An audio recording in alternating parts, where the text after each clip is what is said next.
This is Rogers TV.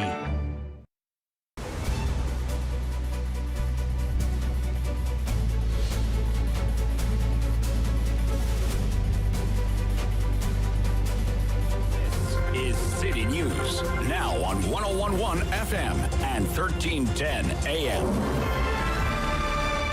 It's Thursday, February 11th. Good morning. I'm Andrew Boyle. Right now in Ottawa, minus 18. It feels like minus 26, minus 14, feeling like minus 21 in Smiths Falls. Here's what's making news in Ottawa and the Valley.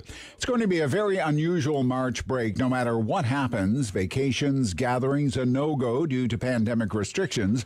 But we could find out as early as today if even the timing of the annual week off from school is going to be different this year. With that story, here's City News reporter Kevin Meisner. Now, the latest information I'm getting is that Cabinet did discuss this issue again yesterday, the issue of delaying or cancelling March break. They got together again last night to talk about this. It is possible the Minister, Stephen Lecce, will have an announcement as early as today. However, I'm not getting any firm confirmation on that just yet.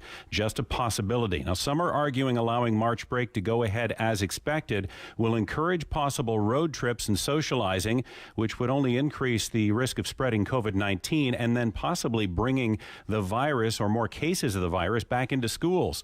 The concern heightened with even more transmissible variants now circulating in Ontario.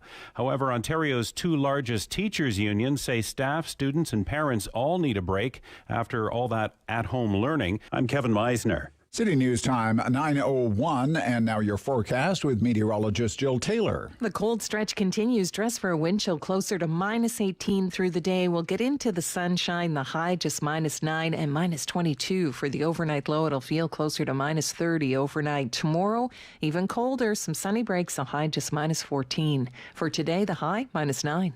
And right now in Ottawa and Smiths Falls, wind chills in the low minus 20s. It's minus 18 in Ottawa, minus 14 right now in Smiths Falls. The province is reporting every person in long-term care has now received at least the first dose of vaccine against COVID. Over 62,000 shots have been given to those who did ask for them. More than half the number have received their second dose already as well. The minister in charge of long-term care, Mary Lee Fullerton, says they are waiting for the timeline from the feds on vaccine shipments and says it does mark a milestone in the effort to vaccinate Ontario's most vulnerable. NDP leader Andrea Horwath is talking vaccines as well, set to discuss reports of line jumping today. It comes soon after allegations a home manager at Sterling Park Retirement in Nepean bumped frontline staff for a vaccine, instead giving a dose of the Moderna vaccine to his wife, who has no association with that home. The company in charge of the home says the manager has been suspended. The incident is under investigation.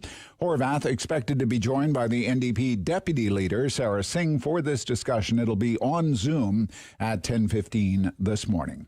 Another survey is revealing the pandemic is having a devastating impact on mental health. 76% of people responding to the online Angus Reid poll for the United Way say the pandemic has caused stress, anxiety, or depression. Some of that stress is financial. 19% were unable to pay at least one of their bills since the pandemic started. Most say they didn't have any trouble with that before it hit. The survey was done to mark the first 211 Day to raise awareness of the free service connecting people to government, community, and social services. Don Kelly, the Canadian Press. City News time, 9:03. Bombardier is going to cut 1,600 jobs. The company is making the cut as it consolidates a global aircraft completion work in Montreal and reviews options for hangar and industrial space through the province of Quebec. It posted a quarterly loss of $337 million this morning. Bombardier also announced it will end production of Learjet aircraft. That will happen later this year. I'm Andrew Boyle for News Anytime. Follow up online at ottawa.citynews.ca.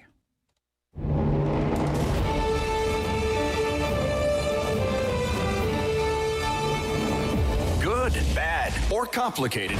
There's no news in Ottawa and the Valley he won't talk about. It's the Rob Snow Show on Rogers TV and City News. 101.1 FM and 1310 AM. I think it's a filter It is, and I don't know how to remove it. I've got my assistant here. She's trying to, but I'm prepared to go forward with it. I'm here live. I'm not a cat. And I'm not a cat either. I'm Sam Laprade filling in for Rob Snow. We're so happy you're joining us here on City News. And we have a chock-a-block show for you today. Lots of great guests. We're going to be joined a little bit later by Mayor Jim Watson. He's going to talk to us, of course, about all of the breaking news happening out of City Hall yesterday regarding the urban expansion. We're also going to speak with Paul Goulet. Paul, you may know, is the owner of Little Ray's Reptiles. We're going to talk about the devastating effect of the pandemic on his business. We're also going to speak with Osmel Maynes. He is, of course, the executive director of Capital Pride. We're going to talk about Winter Pride. Really exciting activities happening there today and tomorrow. Are you thinking about selling your house this spring? We're going to get some tips and some strategies from Zak Green, of course, a real estate advisor here in town. We're going to start with one of my favorite people. That's Chris Phillips, of course, executive director of the Senators Community Foundation, and my favorite number 4. How are you, Chris? I'm great, Sam. Thank you for that introduction. Oh, thanks so much for joining us. Of course, the Senators Community Foundation is doing something pretty exciting. You're trying to catch the ace. Yeah, it's very exciting. Obviously, we can't wait for somebody to catch the ice. It's going to be great, but selfishly, we hope they don't catch it for a while. It's catching on. I think our catch the ace or the progressive draw is getting close to 13,000, and it's starting to really catch a buzz here, and excited to see what it can do ultimately to help raise as much money as possible for the community. And Chris, for those that may not be familiar with Catch the Ace lottery, explain how that works for us. Yeah, to sum it up quickly, you have a weekly draw similar to a 50-50, and the winner of that draw gets the card that they picked initially with their ticket gets turned over, and if it's the ace of spades, you win the progressive draw. If not, that card stays turned over, and the odds of winning the ace get better and better every week with less cards in the deck. And the most important part, of course, Chris, is the money that's raised by the Senators Community Foundation through Catch the Ace. It gets filtered back into the community. Let's talk a little bit about where those funds go. Yeah, no question. We're, I guess, a kind of a new foundation starting from scratch, and need to find ways to raise money. And the Catch the Ace right now is our prime way of doing that. And we're excited to put some money into the bank account to pass that on to the community. And we're really looking forward to spreading that around. I think that's one of our great abilities to not be narrowly focused, especially at a time right now with the pandemic. So many both small and big organizations hurting. So to be able to help out where we can, as many as we can. Primarily with kids for sure. Mental health is a huge issue right now with kids' lives being disrupted, and we're really excited about being able to cut some checks to them shortly. Of course, and Chris, one of the big things, of course, that I love about the Senators Community Foundation is you really have this focus on mind, body, and soul. Why are those 3 pillars really key? Well, I think it's just important, again, not to be narrowly focused. As I said, primarily with kids, but there's with the mind and mental illness, and the body, and being physically active and out, and being social when they're allowed to be again, and be a kid, and it's just there's so many facets of kids' lives and trying to make them better.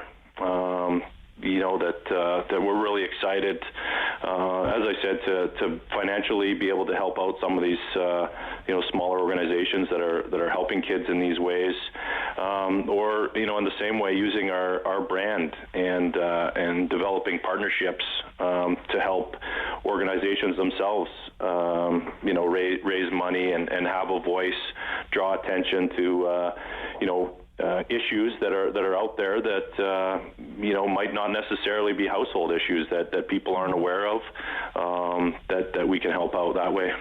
So important. And of course, you're known for being a hockey superstar, of course, in this city. How important is it, Chris, that hockey's back for the Senators Community Foundation? Not only that we're seeing, of course, those guys on the ice, but how important is it to be connected in terms of the community? Yeah, it's huge, certainly, and I mentioned the brand. That is our brand, the Ottawa Senators, and the Community Foundation is a part of that. But to have the guys back on the ice, and we talk about mental health. That's one small piece. Just people being able to turn on the TVs and watch a hockey game for a couple hours, and no different than going to the game. But if that helps you just distract you from, issues or problems that are going on, or being able to sit around with your family and cheer on your favorite team, and bring families together, get off your phones for a couple hours and be able to talk about that in the team. And as you said, bring awareness to the foundation and what we're doing, and encourage people to get on the website and senscatchtheace.com while they're watching, and to be a part of that. Certainly all goes hand in hand. Absolutely. And I need to ask, Chris, when you see them lacing up and on the ice, do you miss hockey? Do you miss being there, the camaraderie of course, your teammates, but also the rush of the game? Yeah, I think that's the biggest part you miss. Is definitely the friendships you have and the camaraderie, like you mentioned. Being at the rink, battling with each other on the ice, and just hanging out, getting to know guys, and as you said, you become a family. You spend so much time together. My back doesn't miss the grind of it so much, that's for sure. I don't miss the travel, having 3 busy kids and being able to focus on family life more. But certainly, it is such a big part of my life that I miss being able to go into the rink every morning and have that routine. But now just a big fan and enjoy being able to turn the TV on again and watch them play. We're speaking with Chris Phillips, Executive Director of the Senators Community Foundation. Chris, what's a harder job, your new job, or as a defenseman for the Ottawa Senators? I think the new one might be harder. Certainly, playing hockey came a little more natural.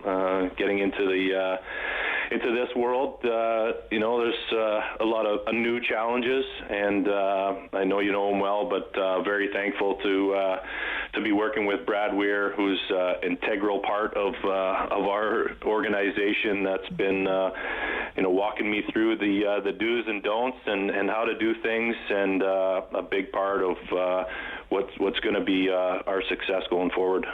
Really important, of course, getting those tickets to support youth. Remind us again where we can get our Catch the Ace tickets.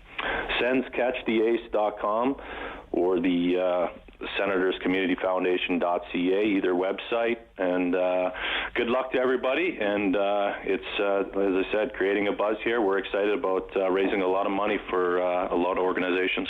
Excellent. Always a pleasure, of course. Chris Phillips, my favorite, number 4, always, Executive Director of the Senators Community Foundation. Thanks so much, Chris. Thank you very much, Sam.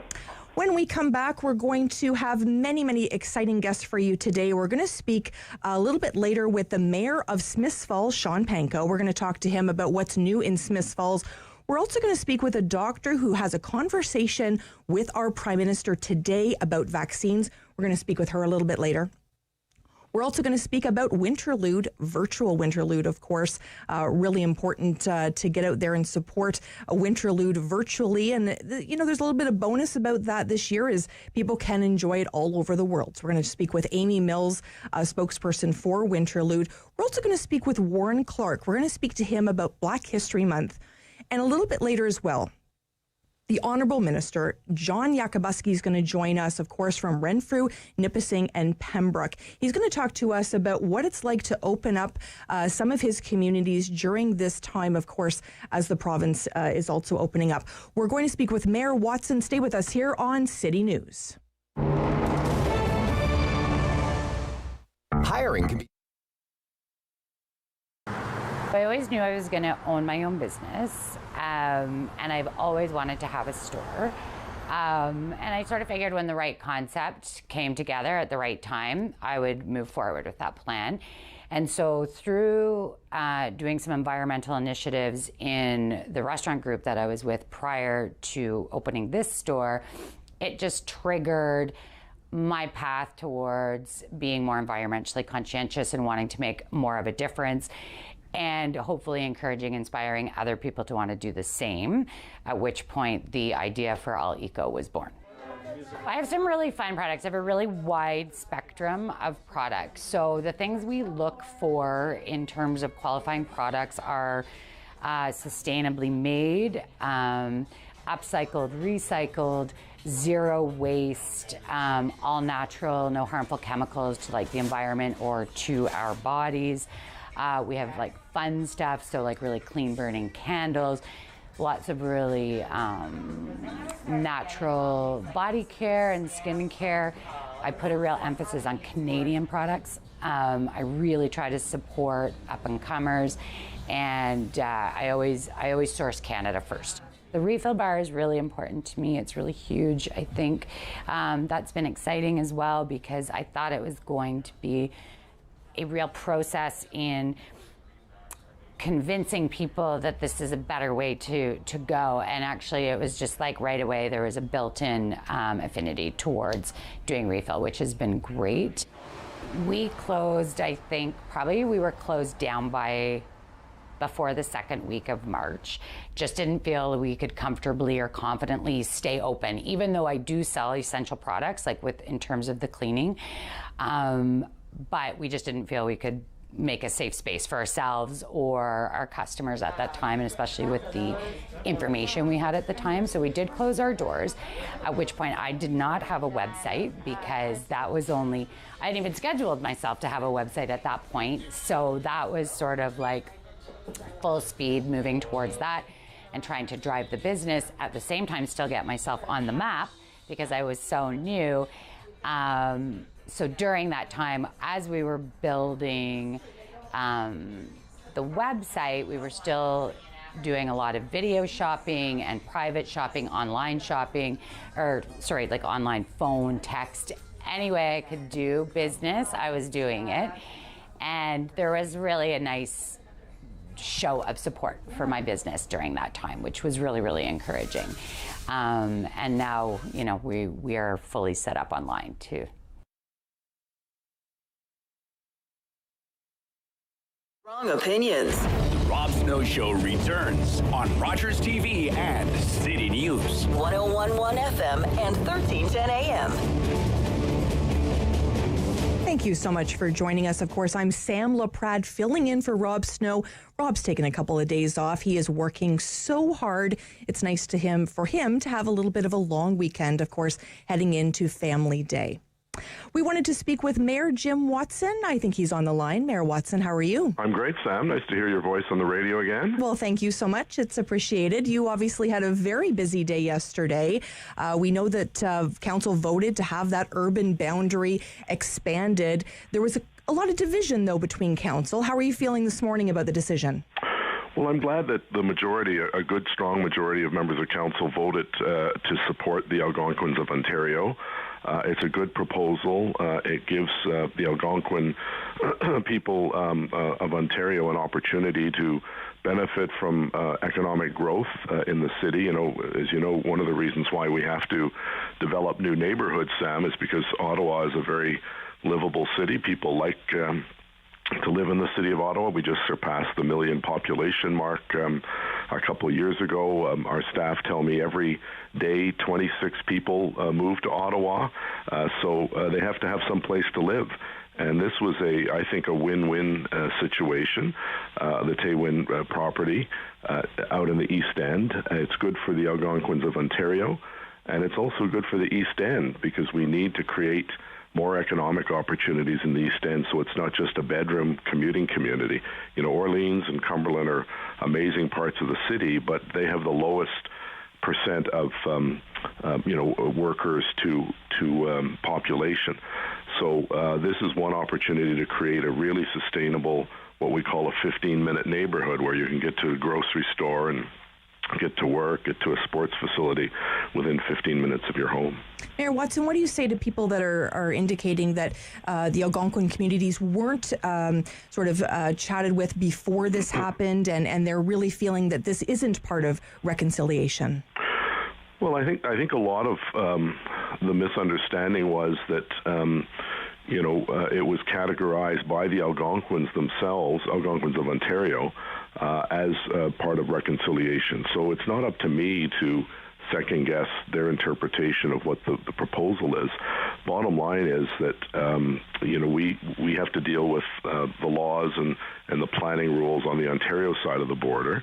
The other Algonquin nations are on the Quebec side of the border, and while I appreciate they don't respect or support the border between the two provinces, we have to. We're in the province of Ontario, and this, at the end of the day, is a land proposal. It's not a treaty issue. It's not a historical grievance by First Nations, which are all legitimate grievances. But this is really a planning matter under the Planning Act of Ontario.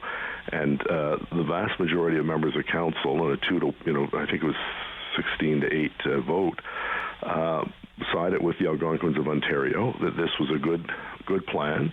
Lots of issues that have to be dealt with, obviously, but that's the same as when Barrhaven was created, in Canada and Riverside South and Findlay Creek and Avalon and every other neighborhood over the many decades that Ottawa has grown.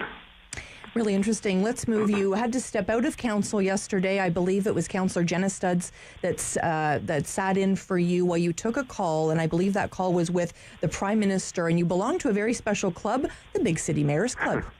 Yeah, I've never thought of it in that way, but I think there's 25 members of us, of the club, if you will, and we call it the caucus.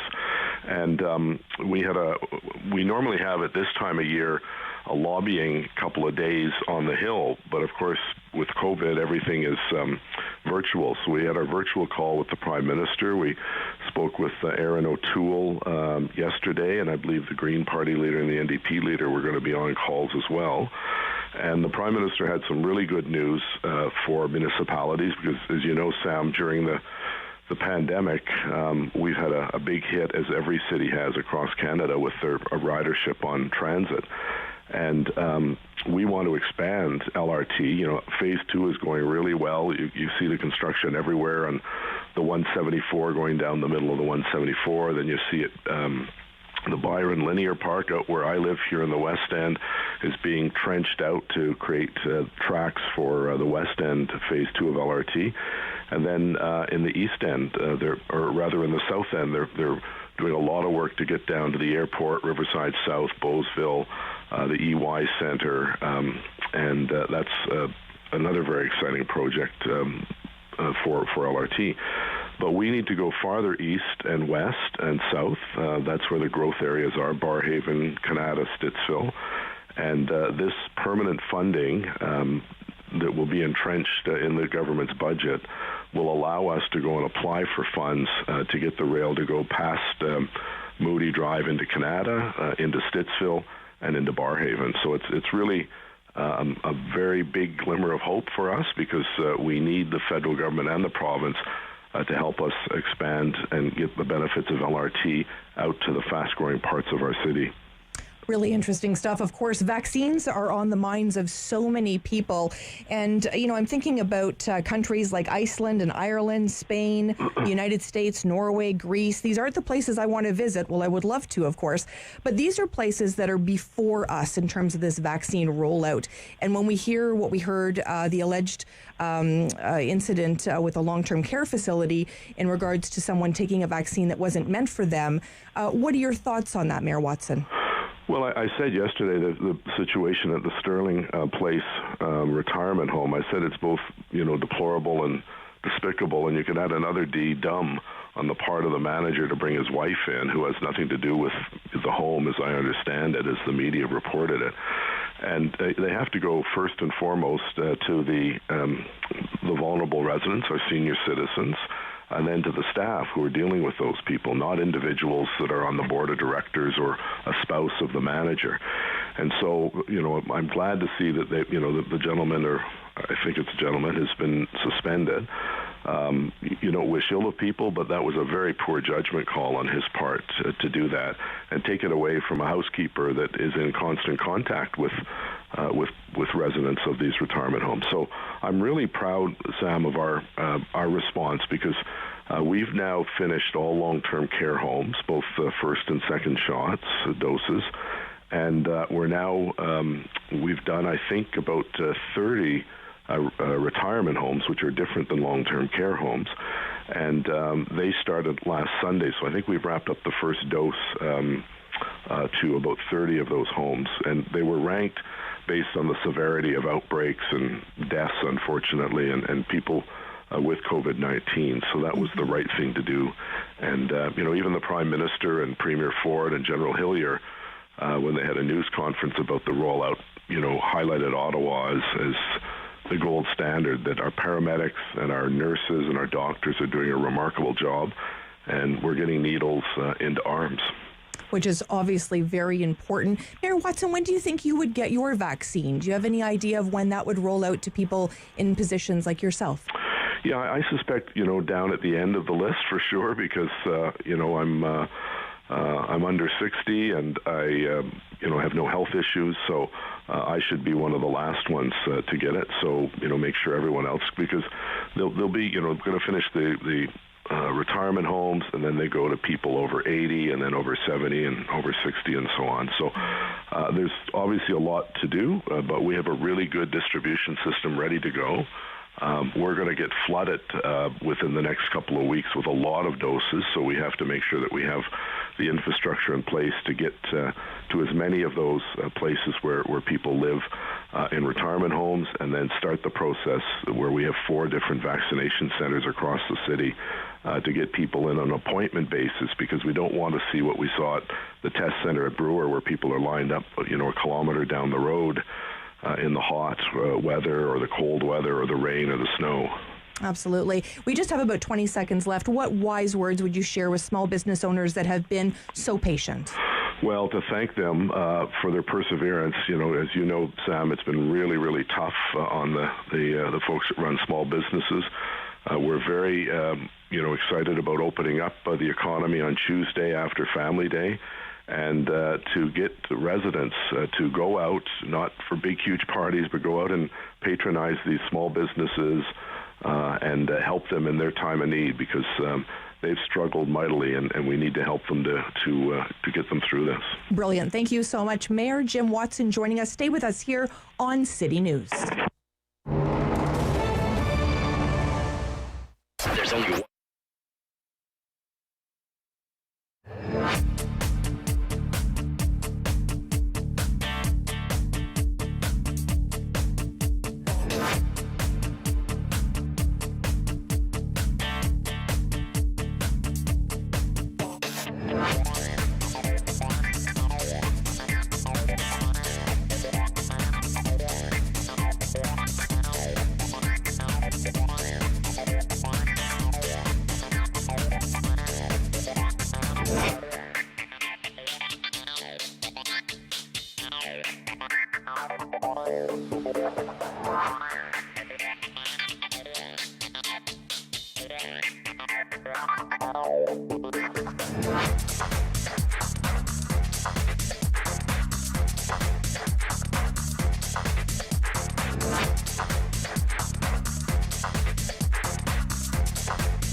local news in Ottawa and the Valley. This is City News, now on 101.1 FM and 1310 AM. It's Thursday, February 11th. Good morning. I'm Andrew Boyle. Right now in Ottawa, minus 15, but it feels like minus 22, and in Smith Falls, minus 12, feeling like minus 18. Here's what's making news this hour. We could find out today what the Ontario plan for March break is. Now, Cabinet did meet last night, and among the topics discussed, March break. There are thoughts to either cancel the traditional week, move it to April or May, or possibly tack on the week to the start of summer holidays. Education Minister Stephen Lecce did say the announcement would be made sometime this week. The province reporting every person in long-term care who wants a shot, a COVID vaccine, has received one. Over 62,000 shots given to those who asked for them, and more than half that number have received their second dose as well. A new survey suggests COVID-19 pandemic has taken a toll on the mental health of the majority of those who responded. 76% of people to the online poll conducted by Angus Reid on behalf of the United Way said the pandemic had caused stress, anxiety, or depression. The survey also found 19% of those asked have been unable to pay at least one of their bills, and most of them said they had no difficulty paying bills before the pandemic. Amid soaring COVID-19 cases and community spread in St. John's, Newfoundland, the chief electoral officer is calling on authorities to postpone the provincial election on Saturday. The province's chief medical officer of health is asked to use her powers to delay the election. The chief electoral officer believes in order to hold a fair vote, it must be delayed in Newfoundland. City News Time, 9:32. I'm Andrew Boyle. For news anytime, follow up online at ottawa.citynews.ca. The world is changing.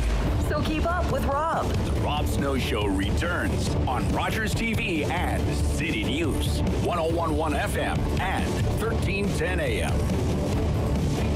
We've given Rob a couple of days off, and I'm sitting in the chair today. I'm Sam Laprade on City News, so happy to be with you.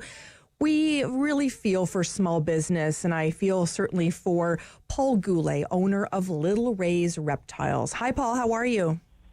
Hey, good, Sam. Thank you so much for having me on. Of course, Paul. I have been following your story. I think we met 35 years ago or something. I followed your story. You and your beautiful wife, Sherry, have created this incredible company, Little Ray's Reptiles. It has been so challenging for you. And Paul, I'll be honest with you, you posted a video the other day, and it made me cry. I felt so bad for you. Your staff are trying everything to make sure these animals are fed. You've lost a lot of revenue, and your staff had come up with the idea of doing a bottle drive. And not that you weren't obviously very appreciative for everyone bringing their bottles, but you just feel in many ways, and you can correct me if I'm wrong, but that the government hasn't been there for you like you had hoped. And it was really a heartbreaking video to watch, Paul. Yeah, and I sent a message to my staff last night, like even just thanking them for this week and apologize to them I literally turned everyone's week upside down. Everybody who had all these plans for different things. I was going to the zoo on Monday morning. We have thousands of bottles. Like, we look like the LCBO after Canada Day weekend. Like, wow. It's crazy. And I was going in, I was so thankful. Our staff are trying to find something to do.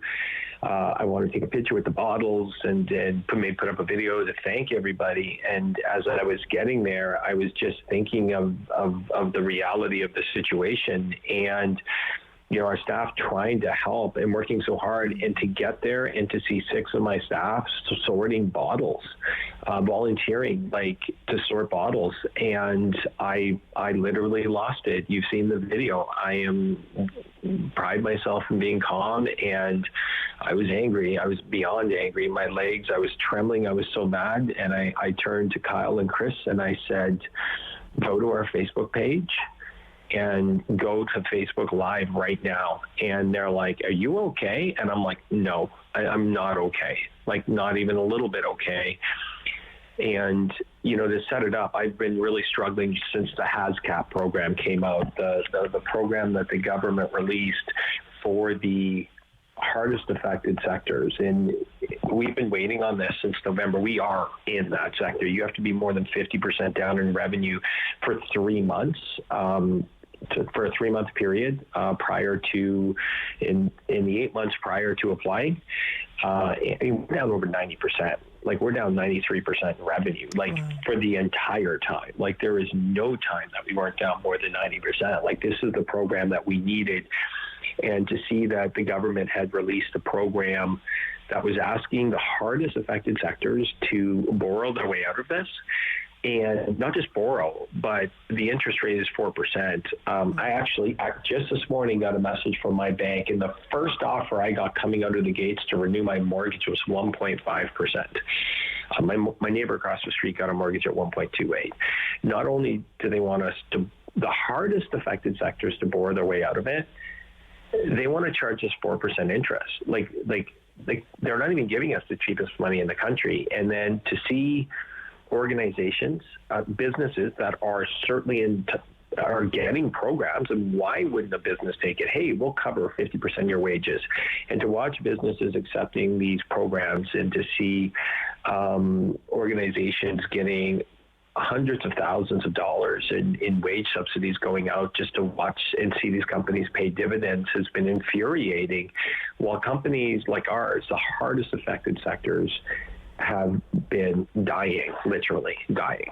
And you're such a unique business, of course, looking after animals in many cases that have been surrendered by the province. Is that frustrating for you, Paul? You're looking after animals that really should be in the care of the province. Well, yeah, and this is what it comes down to for us, is that we have literally, we have animals. I'm doing a video on Tuesday with an animal that we got in 1998 from the province of BC. And we get calls about these things all the time. And we cannot, I just turned down taking a tree. It's an African spur-thighed tortoise. His name is Sherman. He's 107 pounds. And we've had him since 1998. And over that period, we have placed as many of these as we could in other facilities. But it's not like I can give this to somebody. It's like you have a coffee table walking around your house. Like it's not appropriate. And so, we have been the backstop for the province. Joel Harden, who is the MPP for Ottawa Centre, is really taking this on. He has sent an open letter to the Premier's office and the Prime Minister's office saying, look, Little Ray's for 26 years has provided a service. 80 to 90% of our animals, it's about 80% in Ottawa, it's about 90% in our Hamilton facility, have come from municipal, provincial and federal authorities, and from individuals in those communities that couldn't care for these animals, that they'll call the city or the Humane Society or the SPC, and they tell them to call us. And so we've played a role, and at times, very less than 10% of the time, we have got money to take the animals, and way less than 10% of the time, and we will take them in. They get vet care. We house them, we feed them, and then we pay for the relocation of these animals, and some of them literally around the world, where they can have the best long-term lives. And in many cases, we have been a last resort for this. And I have taken a great deal of pride over the past 26 years to never ask for anything. I've never applied for a grant. For any of you've never seen me, we did a Gofundme campaign for a turtle project, conservation project that we are involved with in Myanmar. But you've never seen me. People in Ottawa have never seen me reaching out, for donations for stuff. And I've been taking a great deal of pride in being able to create really beautiful things that people want to see and experience, whether it's museum exhibits or festivals, that has funded all of this. And 26 years later, we are still feeding the animals. We are still caring for them. We currently have about 900. We're constantly moving animals out. We constantly have calls for animals to come in. And it's really hard, 11 months into the pandemic. Look, I said this before, Sam, and I may have said this to you. When Justin Trudeau was asking all businesses to do their part and shut down, I can bring up 40 videos that had him standing there saying that the federal government is not going to let small businesses fail. Small businesses are at the heart of our economy. They drive our country. We are not going to let them fail. What Justin Trudeau didn't say was that we are not going to let them fail, but only if they fit into this one-size-fits-all solution.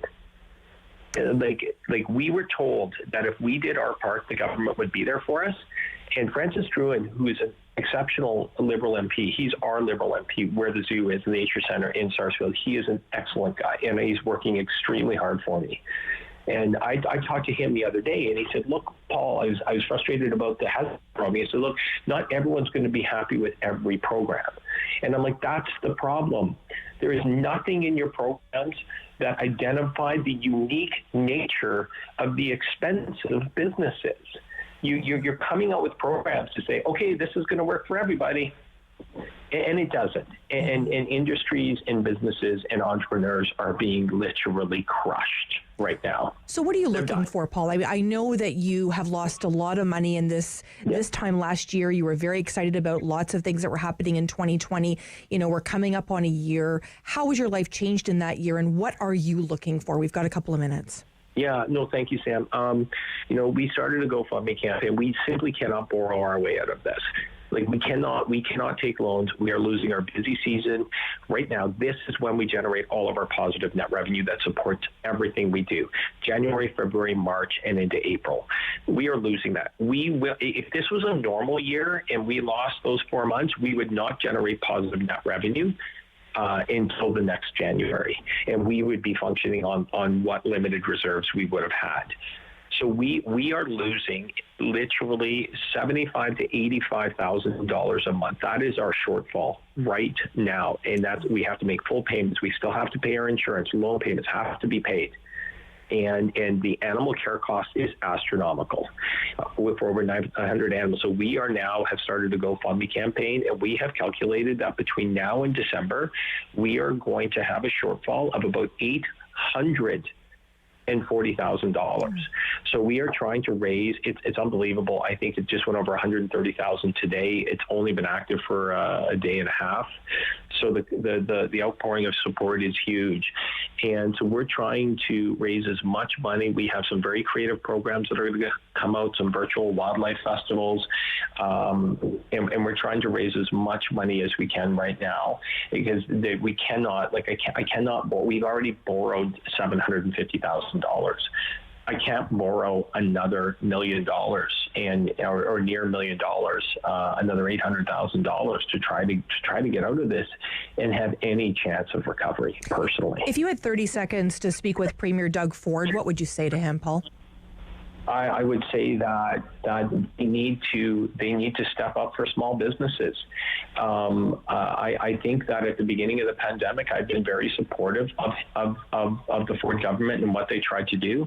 It didn't even apply to me, but when they allowed for the Walmarts and the Costcos to continue to open and run, and literally in a pandemic where we're trying to keep people apart, your solution is to drive everybody into the largest retailers. Are you telling me that people needing shoes for their children in the middle of the winter are safer going into a Walmart than going into a kitty cobbler? I'm sorry, Doug Ford. You have said that you are there for small businesses, and in the last 2 months, you have absolutely shown your hand. You are not there for small businesses. So it's time for him to put his money where his mouth is and stop pandering to large corporations and the biggest and most profitable companies, and actually be there and have programs in place to support the recovery of real small businesses. Paul, we have about 30 seconds left. What would happen if Little Ray's reptiles no longer existed? What would happen to these 900 animals? Well, I mean, we would do everything we can. I mean, at this point in time, we're not taking any more animals, and we can't until it's not responsible for us. The Solicitor General's Office for Ontario Animal Welfare Services, they're the ones who call us when they have animals they can't place. We take it from them. We are literally going to be calling them and saying somebody has to take care of these, and they're going to do the very best they can to find homes. But the reality is that we have been the last stop for a long time. And I can tell you, Sam, I don't even want to, I hate to say it. My staff are like, you got to say it. Like, you have to say it. There are hundreds of animals that are facing euthanasia right now with our demise, not 5 or 10. We're talking hundreds of animals. It's heartbreaking. Heartbreaking, Paul. I will do everything I can, Sam, everything, to make sure that doesn't happen. But at some point in time, there's only so much we can do. Thank you so much, Paul Goulet, owner of Little Ray's Reptiles. Stay with us here on City News. Everyone needs some really good friends. Well, we're celebrating our 43rd year. It's still family operated. We're in our second generation. We, pre-COVID, we're at about 1,000 employees. We have 20 stores from coast to coast in Canada. We do our own manufacturing. Right here in Ottawa, we have about 160 people that support Canadian-made manufacturing in addition to our retail stores. Taking you back to mid-March and the impact of the pandemic on Lee Valley. Lee Valley was actually in a tough spot. We had just launched our website a few months prior to that, and we were going through, a fairly typical deployment dive where your customers retract as they adjust to the website. And then under stress already, this pandemic hit. And in the early days, it was pretty critical. It hit us really hard. Stores were closed. We weren't sure what to do, so we had to go right into survival mode. As a result, we had to take our workforce almost back to half of where we were at because the stores were closed, and with 20 stores, that's a big retail workforce. But what we were able to do pretty quickly, with a little luck, being essential, selling tools and hardware, we were able to adjust our business model, with respect to the stores and our fulfillment operation. That new website that we were under stress worked out well for us because as the world was under house arrest, people were looking to online, and the conversion to our online sales in some cases almost doubled. And we saw tremendous interest in things to do at home. Where we were lucky once again and fortunate is that our product offering. Work at home tools, craft, hobbies, backyard, container gardening, you name it. What we sold was really appealing to people. With respect to our stores, Lee Valley, a rare unknown fact was that we were one of the pioneers of curbside pickup. We've been doing it for 25 years. Pretty much dove right into the application to help with the contactless shopping right away. We took the application, and it's not like a Apple application where you have to download it to your phone and clutter up your phone. This is literally resides right on our website. So you walk into our store with your phone, you pull up our website, and there's a little scan icon. You just tap that, select your store, off you go. You go through the showroom, you scan product, you can read more about it, you can check the on hand, you can add it to your cart, continue to shop, and when you're ready, you just submit it to the counter. We'll go pick it for you. We'll call out your name, we'll check you out, send you on your way. You haven't touched anything. It's completely safe, and it's using a device you're comfortable with and a website that you're familiar with. Amazingly, 9 out of 10 people that used it loved it and want to use it again.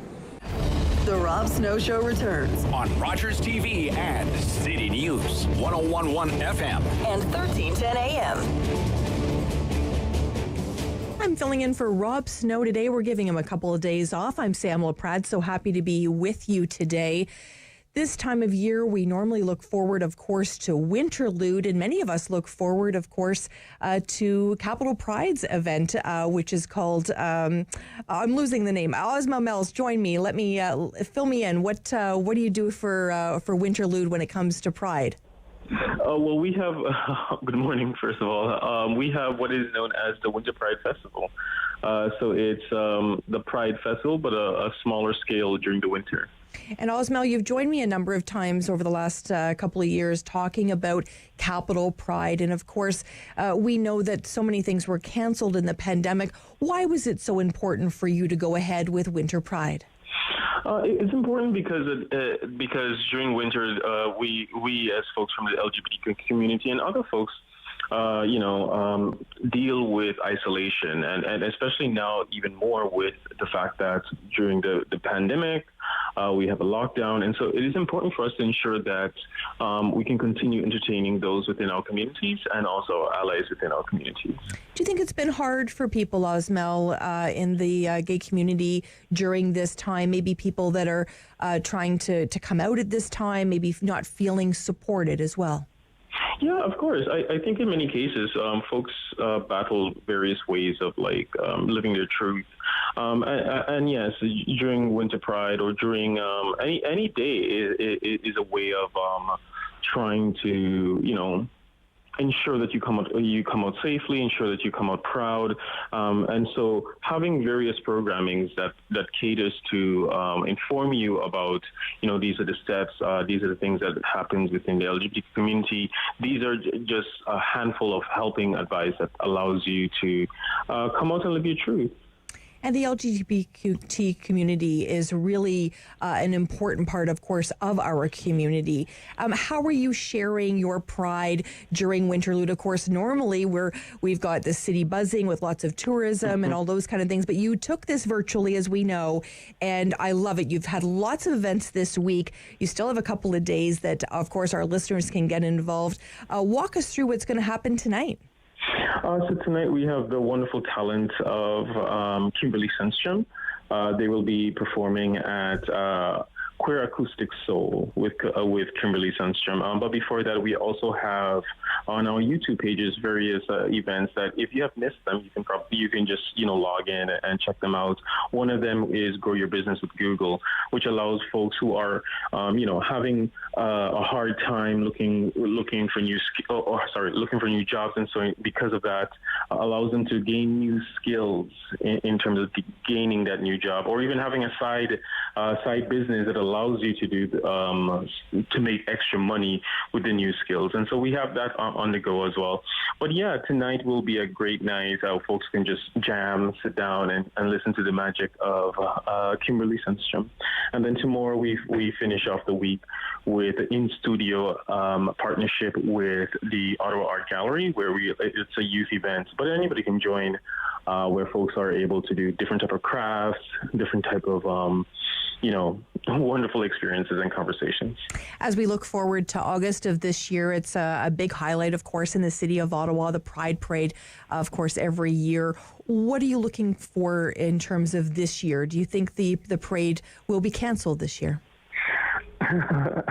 Pride is not canceled, and Pride will never be canceled. I love that. And so and that being said, we will continue moving forward with our parade, whether it's virtual or in person. At this point in time, we are making sure that we follow the public health guidelines, and we are making sure that as the days go forward, we then will decide whether we will continue having a virtual summer festival like we did last year, which was a total success, or whether we can move forward with it in person, or even a little bit of both. Last year you did a great job, and the word really has been pivot, and you have pivoted. What has been the response from the community? So far so good, I have to say. Folks are excited because there's folks who are not able to come into Ottawa, or folks who are living in different type of countries who are not able to experience Pride. And so they were able to experience Pride virtually and seeing how Pride is. Yes, they weren't able to dance with us in a virtual Pride festival, but they were able to see and understand the ideas of what truly is to be free and to live your truth. And so I think in many cases, we've seen folks from all around the world tuning in to Capital Pride last year, and continue to do that with our Winter Pride this year. So I have to say the community seems to favor the idea, but obviously we would prefer to be dancing on the streets together. Well, when we can, I'm going to dance with you. Yes, a little bit. I'm open. Absolutely. A little bit earlier this week, there was a really important conversation. It was a conversation regarding being Black and being queer. And this is a really important conversation. You moderated this conversation. Can you give us a flavor of what was discussed and why it's so important for us to hear this message? Yeah, so with the dawning of everything that's happening in the world, for some folks, for us folks of people of color, and especially Black people, we've been facing, factors of anti-racism and especially anti-Black racism. So this is something that happens to us each and every day. And so bringing it out to light and showing that it's also something that we as Black queer folks experience within our communities, and how we can move forward in terms of trying to create better space within our communities to accept people who we are. So it's a conversation that to me not only transcends within the community, the LGBTQ community, but also throughout the community at large. And so, yeah, it was a great conversation. We had some wonderful speakers, like Calandria Nation, who is a woman of trans experience from Vancouver. We had Debbie Ausa Acha, who is the executive director of the CCGSD. And we have Rodney DeVerlis, co-founder of Black Lives Matter Toronto. So we had a very good speakers panel. And we have, so far, I've been receiving a lot of great responses. And we're hope to having more conversations like that later on, not only in terms of anti-Black racism, but also disability issues and just issues in general that affects the LGBTQ community and also our societies. I always enjoy our conversations. We're speaking with Osmel Maynes, Executive Director of Capital Pride.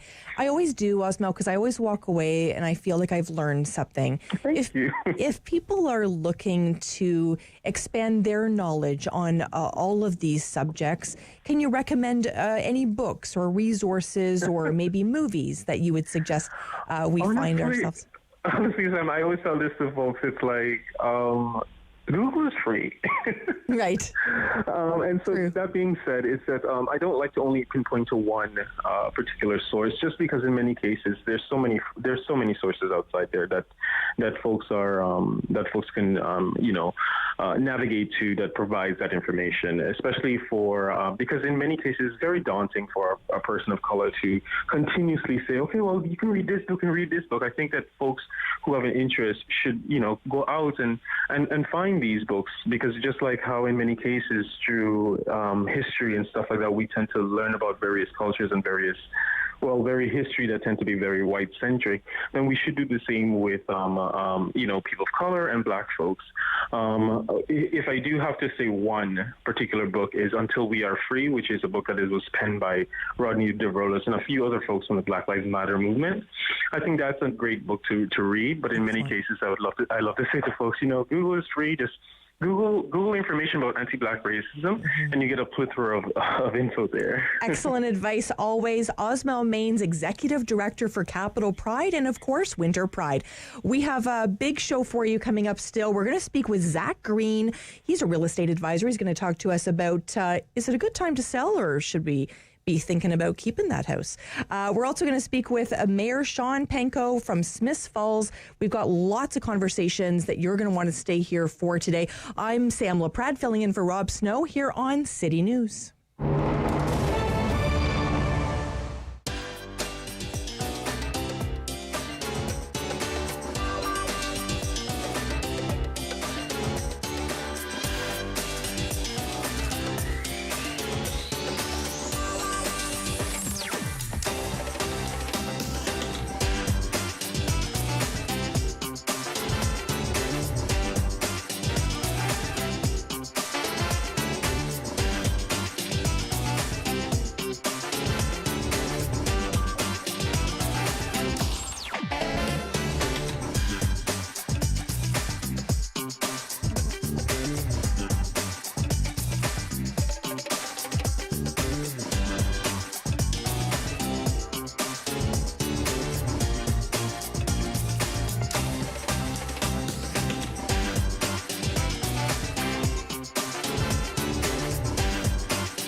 WW 1310 AM in Ottawa. And CJET 1011 FM in Smith Falls and the Valley. Number 1 for local news in Ottawa and the Valley. This is City News, now on 1011 FM and 1310 AM. It's Thursday, February 11th. Good morning. I'm Andrew Boyle. Right now in Ottawa, minus 15. It feels like minus 22. In Smith Falls, it's minus 12 and feels like minus 18. Here's what's making news in Ottawa and the Valley. Well, breaking news from the country's top court this morning. It is not going to hear Senator Mike Duffy's challenge of a ruling preventing him from suing the Senate for suspending him. The decision could be a fatal blow to Duffy's efforts to wrest $7.8 million in damages from the Senate, the federal government, along with the RCMP. Duffy filed the lawsuit following a high-profile investigation of his expense claims, which culminated in the PEI senator's acquittal on 31 criminal charges back in 2016. Again, the Supreme Court of Canada will not hear Mike Duffy's challenge of a ruling preventing him from suing. City News Time, 10:01. We could finally find out today what the province plans to do about March break. Provincial government has been mulling the idea of cancelling or maybe delaying this break as concerns mount over the spread of the new COVID-19 variants. Here's City News reporter Kevin Meisner. Education Minister Stephen Lecce promised he would have something to say about March break this week, and today appears to be the day. He'll be making an announcement here at Queen's Park at 2 this afternoon. Jennifer Grenier, a mom of 2 in Barrie, started a petition asking the province not to mess with March break. It's attracted over 22,000 signatures. She tells me taking away March break would be a disappointment to many families. It's just such a kick in the pants. They've had so much taken away this year. And I know a lot of students and teachers and education workers across Ontario have very much been looking forward to this break. Some say allowing March break will encourage road trips and socializing beyond households. The province is considering pushing March break to a week in April or May, or cancelling it, ending the school year a week early in June. Kevin Meisner, Queen's Park. City News Time at 10:02, and now your forecast with meteorologist Jill Taylor. The cold stretch continues. Dress for a wind chill closer to minus 18 through the day. We'll get into the sunshine. The high just minus 9 and minus 22 for the overnight low. It'll feel closer to minus 30 overnight. Tomorrow, even colder. Some sunny breaks. A high just minus 14. For today, the high minus 9. And right now in Ottawa, minus 15. It feels like minus 22.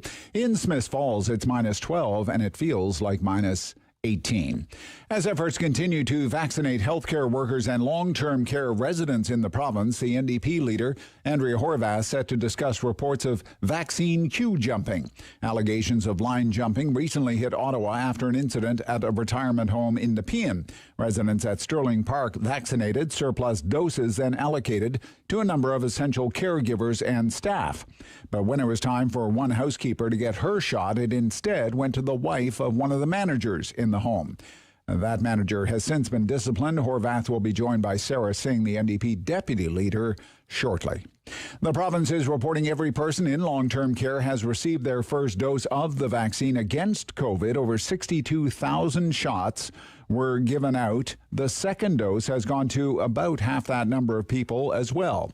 Minister in charge of long-term care, Mary Lee Fullerton, says they're still waiting for the timeline for the feds on more vaccine shipments, but says this does mark a milestone in the effort to vaccinate Ontario's most vulnerable. And it's not clear if Newfoundland and Labrador's provincial election is going ahead on Saturday or not. The PC leader, Chaz Crosby, is urging officials to postpone the vote. The province posted a record 53 COVID-19 infections yesterday and partially locked it down St. John's. Elections Newfoundland and Labrador reporting many people are backing out of working at polling stations, and no one on a list of about 250 alternatives will replace them. Both the incumbent premier and the province's chief medical officer of health say it's not their job to cancel the election.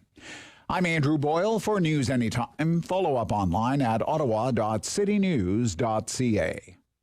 It's time to talk back on The Rob Snow Show. Have your say and call now. 613-750-1310. Of course, we always love hearing from you. Feel free to give us a call if you have something you want to talk about. I'm Sam Laprade filling in for Rob Snow today. I know I wanted to talk a little real estate, so we're speaking with Zak Green, a real estate advisor. How are you, Zak? Hi, Sam. I'm great. Delighted and honored to be here. Well, thank you so much. Zak, the real estate market, especially in COVID, has been a really hot topic. Let's talk about what it's like to be buying and selling real estate right now. Should we be selling? Should we be getting ready to sell this spring? Yeah, well, I mean, it's great, Sam. If you step back and just look at what's occurred given COVID, I mean, the home really came out as the MVP of 2020. If there was anything in 2020 that we had more intimate relationships with, it was with our homes. So we're expecting that as vaccines roll out, this trend will likely continue because a lot of companies and governments are looking at more permanent work from home propositions, and it's very possible that this trend that we've seen during COVID of really bigger homes becoming much more desirable because you need the space to accommodate, we see that continuing. From a condo market perspective, it's been a little different. But again, as vaccines roll out, you're very likely to see a resurgence of sort of that city energy coming back to these places, and they're going to be popular too. I think that in terms of selling, yes, it's obviously a good time to sell. There's exceptionally low inventory. I mean, there's some fundamentals underneath this market that are concerning, frankly, for affordability, but very good if you're a homeowner in the city. When we're seeing townhouses going for $600,000, it just seems it would be very hard for someone to get into this market. What advice are you giving to first-time homebuyers? Well, I mean, there's a lot of expectations management there. And people have to realize that it is a tough market to get into. With that said, I mean, relative to other G8 capital cities, Ottawa is actually just kind of playing catch up here. And so I'm advising people that if they can get in, get in. I know for me, I mean, I have a couple of kids, so I'm looking at well, what market are they going to be buying into? This is crazy. Mm-hmm. But I know that I'm going to be supporting them as part of their down payment strategy because if they want a foothold in Ottawa real estate, and I think it's a great long-term investment, but investment from a lifestyle perspective as well, then, it's going to cost. We're going to be, otherwise we're going to see our prices just continue to escalate. So the other part is maybe you want to start off small. Maybe you want to look at a condo because right now you can get a condo for a good deal because there's not as many people downtown. So you can actually snap up some deals and just getting in the market, getting a foothold, starting to climb that property ladder, as we say, it's a good time to do it from a condo perspective. And in that vein, when we think about not only the home we live in, but maybe we want to get that property that gives us a little bit of income. And once again, real estate's always on the rise, so it's a great investment. So for those looking for an investment property, where would you suggest they start? Well, absolutely. It depends on what your goals are when it comes to investment. There's two ways you can do real estate investment. One is through equity gains, and the other is through being cash positive, right, on a monthly basis. If you need a property that's cash positive on a monthly basis, Ottawa is a challenge right now. Our rents are high, yes, but they're not necessarily high enough to cover the cost if you're only putting 20% down. So from that perspective, you might want to look a little bit outside the city.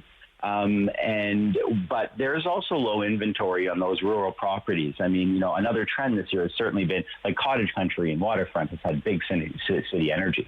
I mean, it's been wild.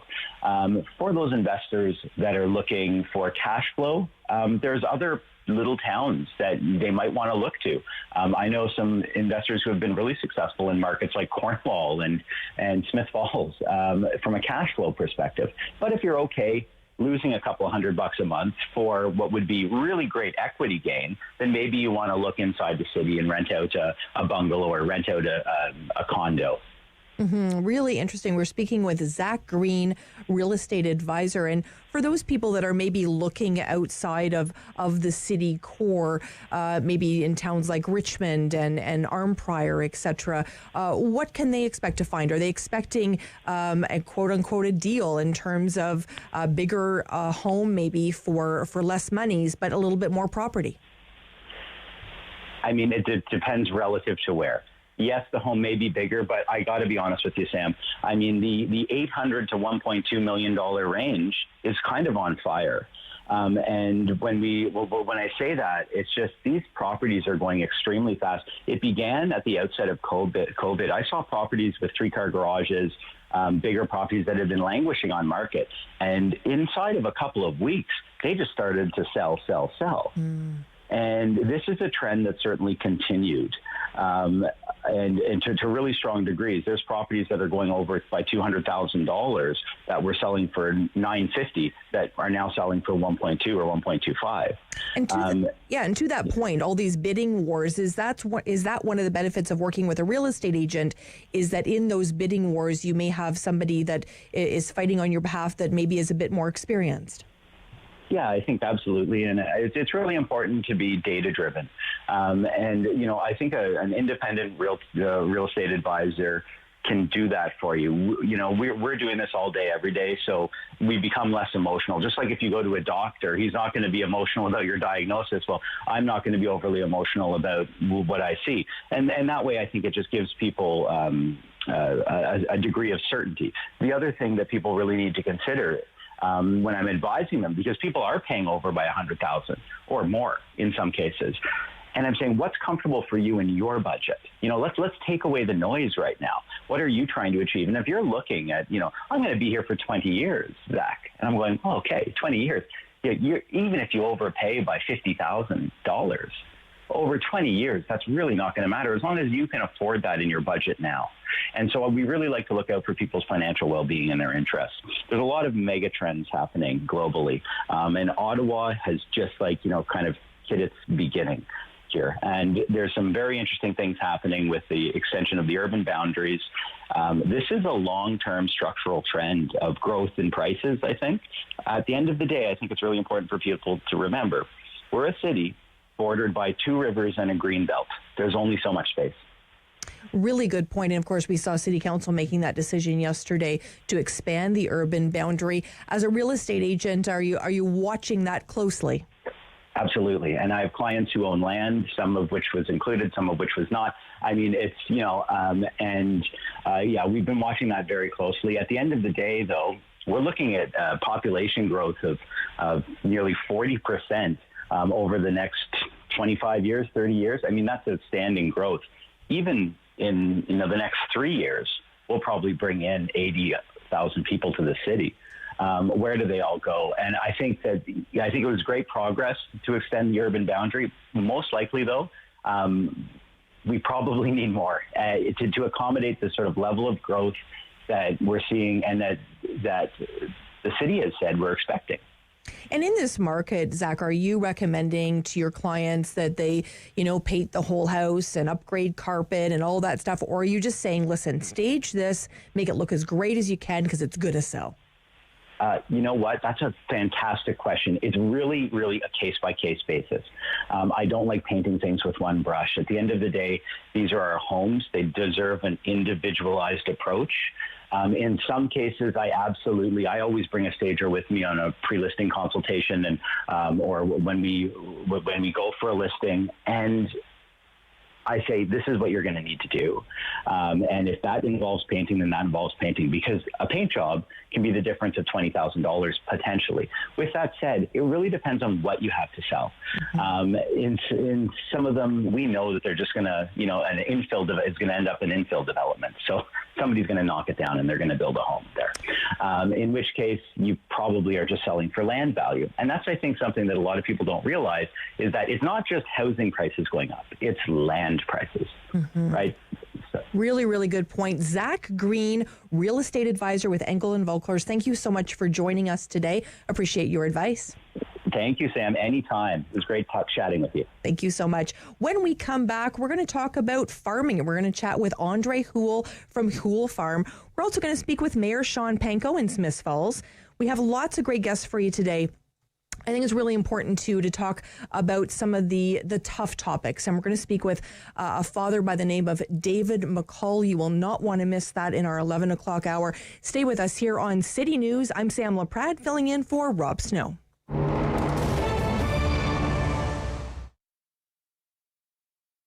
It was devastating, and it's devastating to all small business, but not knowing where it was going to go. But then the renovation market, as people stayed home, took off like wildfire. And for us, yes, we're very lucky, very fortunate that we were able to turn things around. I think a lot of it had to do with our internet presence as well, that I was, kept working on over years, and then it kind of took off. So that was very positive. But now, no, people are staying at home. We're renovating different markets, whether it's a kitchen or a backyard or, your fireplace. They want to cozy things up. So yes, things are extremely busy right now. Right now it's fireplaces, and I think with the snowbirds, a lot of those clients have existing wood fireplaces, so they're looking at inserts. So they want to convert the wood to gas. They don't want to deal with the wood part of it, but they want it clean and easy and efficient, and that's been a major, major increase in our business. The cottage and chalet market has really increased, absolutely. We see that people, that's their staycation now, is either the backyard or their cottage with their close bubble of family. So there's no question that we've seen a big, big increase in that area as well. I've seen a change in the backyard because now the staycation, from my past, being in the pool business, one of our great clients was in the other day, and he's in the pool business. He's booking for 2022. For in-ground pools, okay? So I think what's happened now is that's brought everybody back home, and I think maybe down the road, maybe 3, 4, 5 years from now, we're still gonna see people spending time in their backyards and staying home more. The barbecue area, really, we call it the backyard. So you walk out of your house into a backyard, and it kind of looks like that with the fencing and the sky and things like that. So that is just our fun room. It's just, there's a lot of cool gadgets there that has to do with dealing with charcoal and wood pellet barbecues. To go online, you're going to find, you just Google, romantic fireplaces will come up. The one nice thing about our work is that when the Google reviews and the Google pictures are phenomenal. We're uploading stuff every day. I have at least 1,000 jobs, real jobs that you can take a look at, either on the Google pictures on the drive, or if you go to our website at romanticfireplaces.com and click on our work, it's where we used to load lots of them up, but there's lots of pictures there too. But the great thing about that is they're real. There's testimonials there about people talking about our team. And our team here is unique to everybody else. It's two small teams, but these fellas work for me. They're our guys. So when they go into your home, they care as much about your house as you do. Back. Hello. On the Rob Snow Show. The phone lines are open at 613-750-1310. Now, the Rob Snow Show continues. I'm Sam Laprade, filling in for Rob Snow. We wanted to speak with farmer Andre Houle about a really interesting initiative. Hello, Andre. Hi, Sam. Andre, I have so much respect for farmers, and I just wanted to say that off the top. I think what you do is incredible, and please accept my thanks for everything you do. Well, thank you very much. It's glad to hear that. Let's talk about this really interesting initiative regarding farming and regarding soil. Walk us through how this project started. Oh, I guess on a personal level, it started a few years ago when I stumbled upon a presentation of Regeneration Canada had in their Living Soil Symposium. It basically changed the way my mindset was around farming. I've been farming. I'm a third-generation farmer. It changed it to a point where the soil became the focus. Basically, the regenerative agriculture, the basics are all with the soil. If you have a healthy soil, you'll get a healthy plant. A healthy plant will get you healthy livestock, and it just keeps going from there. Mm-hmm. And the food supply, of course, we've spoke a lot about that in COVID-19, the food supply in this country. How does it affect the food supply as well, Andre? Well, the food supply, actually, the nice part about it is most of it is all local farms. The local portion of it, if I were to tell you, if you can support a local farmer, all the while eating a healthier product and fight climate change, wouldn't that be the best of all worlds? Mm-hmm. Sounds like a win-win for sure. It's a win-win. And the basics of regenerative agriculture is to have living plants in the ground as long as you can, for as long during the year. So the more diverse plants, the longer you have them in the soil, the more they draw down carbon from the air and store it in the soil. You're actually helping fight climate change. Really interesting. Where's your farm located, Andre? We're about 45 minutes east of Ottawa. And what community are you in? We're between the town of Kern and Bourget. Okay, interesting. So what do you farm? For the last 30 years, it was just a basic corn and soybeans, and about 3 years ago, we started transitioning to organic and using regenerative practices. So we have a lot of different crops in the ground, a lot of what they call cover crops to help the ground, the soil get better, and we introduce livestock. So we actually sell different meat. Really interesting. I have to ask you, are you tired, Andre? Like, is farming, I can only imagine it being tiring, but I want your opinion. Is it a tiring profession? Farming is a lot of hard work. You really have to enjoy it. It really has to come. It has to be in you, but it's such a challenge. This regenerative way of doing things, the biggest challenge we have is trying to find like-minded individuals that will support and will share information. And this is where Regeneration Canada really comes into play, because they've developed a new map. They just released it, where farmers can share ideas, and hopefully the knowledge gets spread around so that more farmers adapt practices that are better for the environment. How important is it that you all work together? Farmers have always been, of course, notorious for having each other's back, but in this case, how important has it been for you, Andre? It's very important. What this map lets us do is that you can watch YouTube videos or read stuff on the internet about different techniques in regenerative farming, but a lot of it might be in Florida or Texas or California that doesn't work here.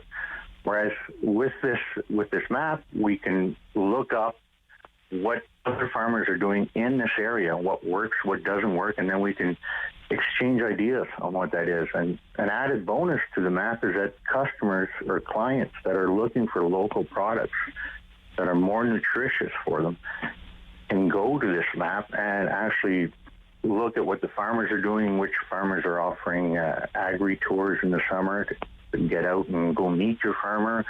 It's a really neat tool to have. Has this renewed your excitement about farming? It has. It's much more of a challenge, but it's making it much more fun seeing how you can work with nature and not against it. And we know that Indigenous communities have been doing this for a long time. Is it sort of is that an important piece of this as well? How they really created living in harmony with nature? Has this been an important piece for you? It is getting back to living in harmony with nature, yes, and that is a very important part. It's using nature to help grow a crop that is actually better for you. So you're not fighting nature. You're not going out and spraying pesticides or herbicides or killing stuff. You're actually working with nature so that the beneficial insects are helping you out and creating a better product. So your end product is more of a natural, high quality, full of nutrients. We're speaking with farmer Andre Houle. Andre, you mentioned a map that would be really important, not only for farmers, but us as consumers as well. Where can we find that map, Andre? That would be on the Regeneration Canada website at regenerationcanada.org. And I noticed as well that there's a symposium coming up that would be great for all of us to participate in. Can you tell us a little bit about that? Definitely. The symposium is full of information. They actually have videos on YouTube, and it was actually one of those videos that started us on this path a few years ago when they had a soil specialist on, Vivian Kalexos, and she gave a presentation that really summed up how the soil works with plants together to draw down carbon from the atmosphere and how to make the soil biology work for you. How hard has it been during the pandemic, Andre, to be a farmer? Well, luckily, we're very lucky. Farmers normally do their own thing anyway. We kept working at it. Of course, the social distancing stuff. We can't have people over to visit. We try our best to answer people's questions on the phone, but we're really looking forward to this pandemic being over so that we can have people come over and visit the farm again. For sure. And what words of wisdom would you have for us as we source out those local farmers and, of course, all the great crops that they deliver to us every year? What advice would you have for us? The best advice is get to know your farmer. Have a look at that map is the best starting point. It basically has all the member farmers in the area, the crops they grow. Some are vegetable farmers, some are cash crop farmers, livestock farmers. The methods they use to grow their crops, to have their product, and how to reach them. If they offer farm tours, everything is on that map. And get to know your farmer and get to know what you put on your plate. Well, I've definitely enjoyed getting to know my farmer, Andre Houle, today. Thank you so much for joining us. Thank you, Sam. Andre Houle from Houle Farm, talking about some really great initiatives there to sustain farming for a long, long time. When we come back, we're going to speak with Mayor Shawn Pankow. He's got lots to tell us about what's happening in the town of Smiths Falls. We're also going to speak with Dr. Kaplan-Myrth. I've spoke with Dr. Kaplan-Myrth a number of times during the pandemic. Really interesting. She's having a conversation with the Prime Minister today, this afternoon. I want to hear what she's going to ask the Prime Minister about vaccines. She's worked really, really hard pulling a number of partners together to have this conversation today. She's coming up in this hour as well. You'll definitely want to stay with us. And we're going to be speaking with Warren Clarke. We're going to talk to him about Black History Month. We're going to speak with a father by the name of David McColl. We're going to talk to him about his tragedy, his tragic loss in 2011. We're going to talk to him about forgiveness. We're also going to talk with the Honourable Minister, John Yakabuski. You'll want to stay with us here on City News.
news in Ottawa and the Valley.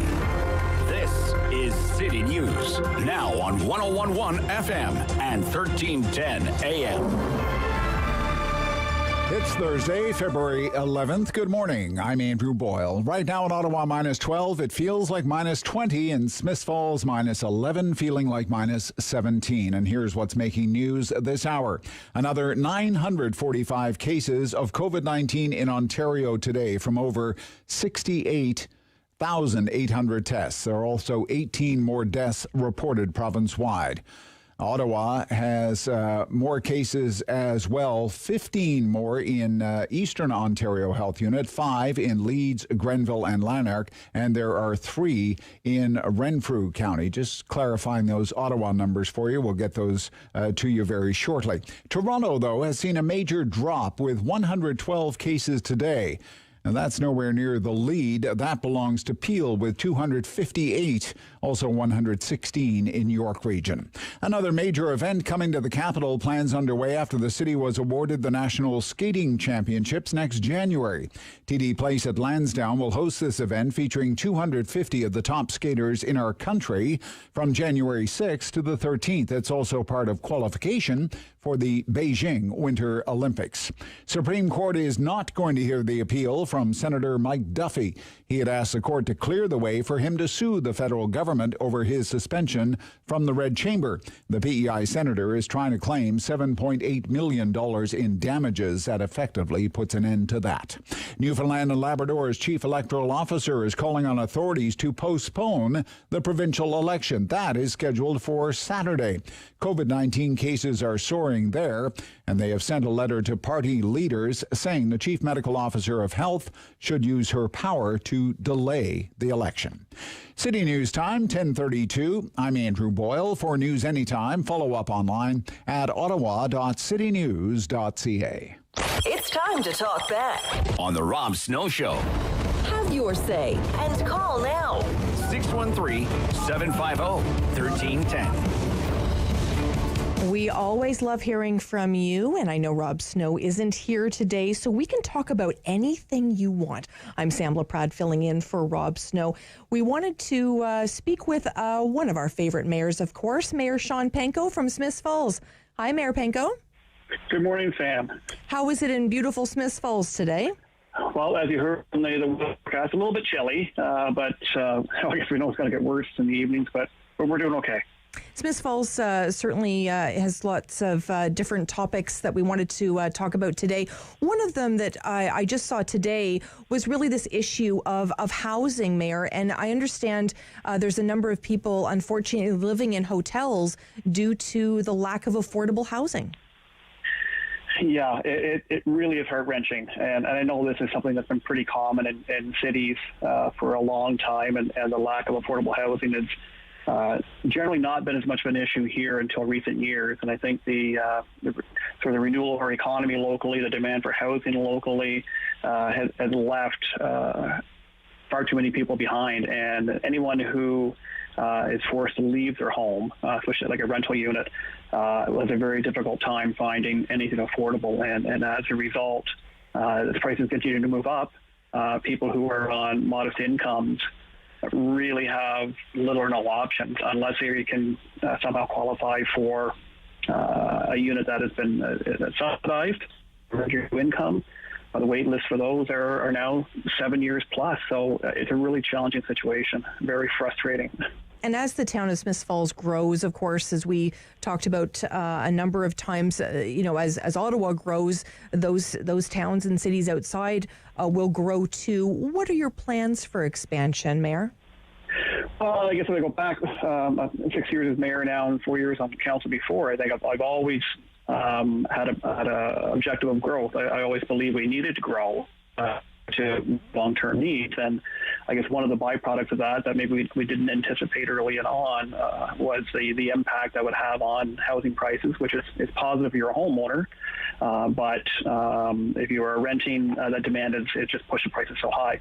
So we've got more residential construction underway today than at any other time in our history. I think we approved 120 new residential units last year, and if you go back 6-7 years ago, it was probably 10 a year. There's probably at least another 150 or so which are working their way through various levels of approval. So in the next few years, we will see upwards of 300 to 400 new units built, which is incredibly encouraging. Not a lot of those are going to be affordable. The cost of construction, if an investor is going to put money into new residential development, it's hard or impossible to charge a rent that's affordable based on the cost of construction today. So we've got one project underway with Caribridge community support from Almont that we're optimistic will deliver 28 new RGI units, rent guaranteed income units, right in our downtown. And that's something that came together last year. It was accelerated by the Rapid Housing Initiative, and we hope to have good news on that application in the near future. But regardless, we need to do more. And we need to do more quickly. And of course, it's not easy to get new units built, new units approved. I mean, it'd be no problem getting them occupied, but there's a long road ahead to get to where we need to be. And of course, Mayor Pankow, you've attracted big business to Smiths Falls, which we all know about in terms of canopy. How are the small businesses doing at this time? Are they? What are they saying to you? It's really challenging. The lockdown last year was very difficult for a lot of them.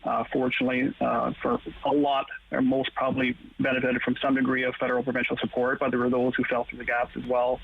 Maybe businesses that were new, didn't have any revenue in April 19, in which to compare to for the federal and provincial programs.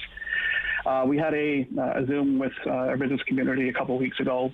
We got some great feedback. I met with Minister Sarkaria 2 days later to pass it on to him to help express our business community's concerns with the current environment and with the funding programs. And he was able to provide some insight into methods that our business owners can use to changes in the programming, I guess, to ensure that more people can apply and get funding. But weeks later, we're still waiting for approvals for these businesses. So a lot have applied, but not. I don't think any have yet heard back on approval. So it's a really challenging environment. We've had a lot of new businesses open in the last few years. So we had no income, no revenue to compare to in 19. For a long time, you weren't eligible for funding. And we had some which opened through the pandemic, some that opened this year. So it's a really concerning and challenging environment for them. We spoke a little bit earlier with Mayor Jim Watson, and we talked about the club that he belongs to, of course, the Big City Mayor's Caucus. Is there a similar group for your sized municipality that you can sort of have the best practices across the province as well? Yes, Smiths Falls is part of the Eastern Ontario Mayor's Caucus. It's single-tier municipalities outside of Ottawa, from Pembroke to Cornwall to Peterborough. So the 10 of us in that group, and we collaborate on a regular basis. We lobby and advocate on a regular basis. We met a week ago to discuss things, and we ran out of time when it came to pandemic discussion. So we're going to be meeting again in February to go over greater details and then try to collaborate and understand what every community is doing, how we can be stronger together, and how we can ensure that as we do come into a point of recovery, that we can all benefit from that. And are your fears or concerns about Smiths Falls any different from any of those other mayors? A little bit different from the standpoint that I guess some that are closer to Toronto, I think, would have greater concerns if things open up in their communities and people in Toronto and bus loads came down to shop as they did in the past. But from that standpoint, I think there's more concern with potential spread from the GTHA. But other than that, we're all concerned about our small business community. Housing is an issue for each and every municipality. I think those challenges are very common across the country, and those are the ones that are probably the most difficult to solve on our own. And we really rely on significant federal and provincial support, both local element, in order to be able to make a difference. And some, like say Kingston and Peterborough and Cornwall, would have their own social housing, and some of the smaller ones like Smiths Falls and Prescott and Gananoque and Brockville would rely on county social housing. So we don't have the same autonomy in the smaller communities in which to invest in new social housing. We're going to have to work with our partners at the county levels, but I guess regardless, we have common objectives, and that's what helps drive us forward. Always a pleasure. Mayor Shawn Pankow of Smiths Falls, thanks for joining us here on City News. Thanks, Sam. Anytime. Thank you. And of course, we want to hear from you. This is Rob Snow's Talkback Hour, and I'm always up for a good talk. We wanted to chat with Fred from Vanier. Hi, Fred. Hey, Sam. How are you? Good. Thanks so much for calling in. What did you want to chat about today? Well I was listening to you speaking to that farmer gentleman. Mm-hmm. And like he mentioned the town Kern. I have no idea where that is, but I bought a 10-pound bag of russet potatoes from a fellow that Leon Delorme, who he probably knows because Kern can't be that big of a place, right? Right. Right. I have no idea where it is. But anyway, these potatoes are so good. And what I don't understand is I rarely buy a 10-pound bag, right? Mm-hmm. Okay, but these are so white and small and so inexpensive. I couldn't believe they charged $1.99 for them. Now, how does a farmer make money if he's not getting proper pricing for his product? It's definitely a challenging time for sure for farmers, and I can't answer the pricing question, but certainly shopping local would be a big theme of the day for sure. Well, yeah, it eliminates a lot of the cost, right? Mm-hmm, for sure. And but his picture is on. This is what I like. His picture is on the bag, and he says a sandy soil near Curran is perfect for this. And I like they're on the small side, but their white is white. Mm-hmm. Which really? The quality is like 100%. I would say. For sure. That's great. And I think it's really important that we thank farmers. And I got to thank, obviously, Andre Houle today and thanking our farmers for what Mr. they Houle, do. Yeah. What they do is really I was important. going to say, like our Prime Minister probably thinks potatoes come out of a box that Betty Crocker still makes. Potentially, we could ask him. I'm not sure, but I don't think he's eating Betty Crocker, my friend. But yeah, he's not that quick on the farmers, is he? I certainly know that farmers have been asking for his support, and we certainly hope they get it. Really appreciate your call today. I doubt if he's ever peeled a potato myself. I don't know. I can't picture him in the kitchen, but that's just me. Thanks so much, Fred from Vanier, calling in to thank a farmer today and talk about his fantastic potatoes. We have a couple of minutes. If you want to call, I'm going to break all the rules today. Rob Snow isn't here. I'm here. So I'll talk about anything. Do you have good news to share? Do you want to share something really fantastic? I'm willing to talk about that too. If you want to talk about what's happening with vaccines, if you want to talk about what's happening in your town, certainly give us a shout. We're happy to do that. We are going to be talking to Dr. Kaplan-Myrth in a few minutes. We're going to speak to her about the conversation she's actually having with the Prime Minister. Maybe she can ask her, maybe she can ask the Prime Minister, Fred, if he's peeling his own potatoes. But she's going to be talking about something much more serious, and of course, that's vaccines, and talking about that really important piece that's happening here in the country, ensuring that everyone has vaccines that want them, that rollout. She's been very vocal about doctors and the pressures on them. So I really look forward to her conversation. And a little bit later, we're going to be speaking about Winterlude, virtual Winterlude, of course. So you'll want to stay here to hear from Amy Mills. You're also going to want to hear from David McColl. He's a father who lost his son tragically to drinking and driving. Someone was drinking and driving and killed his beautiful son, Tony, April 16th of 2011. You're going to find out why I want to hear from him today. And it is a really important conversation. I hope you stay with us.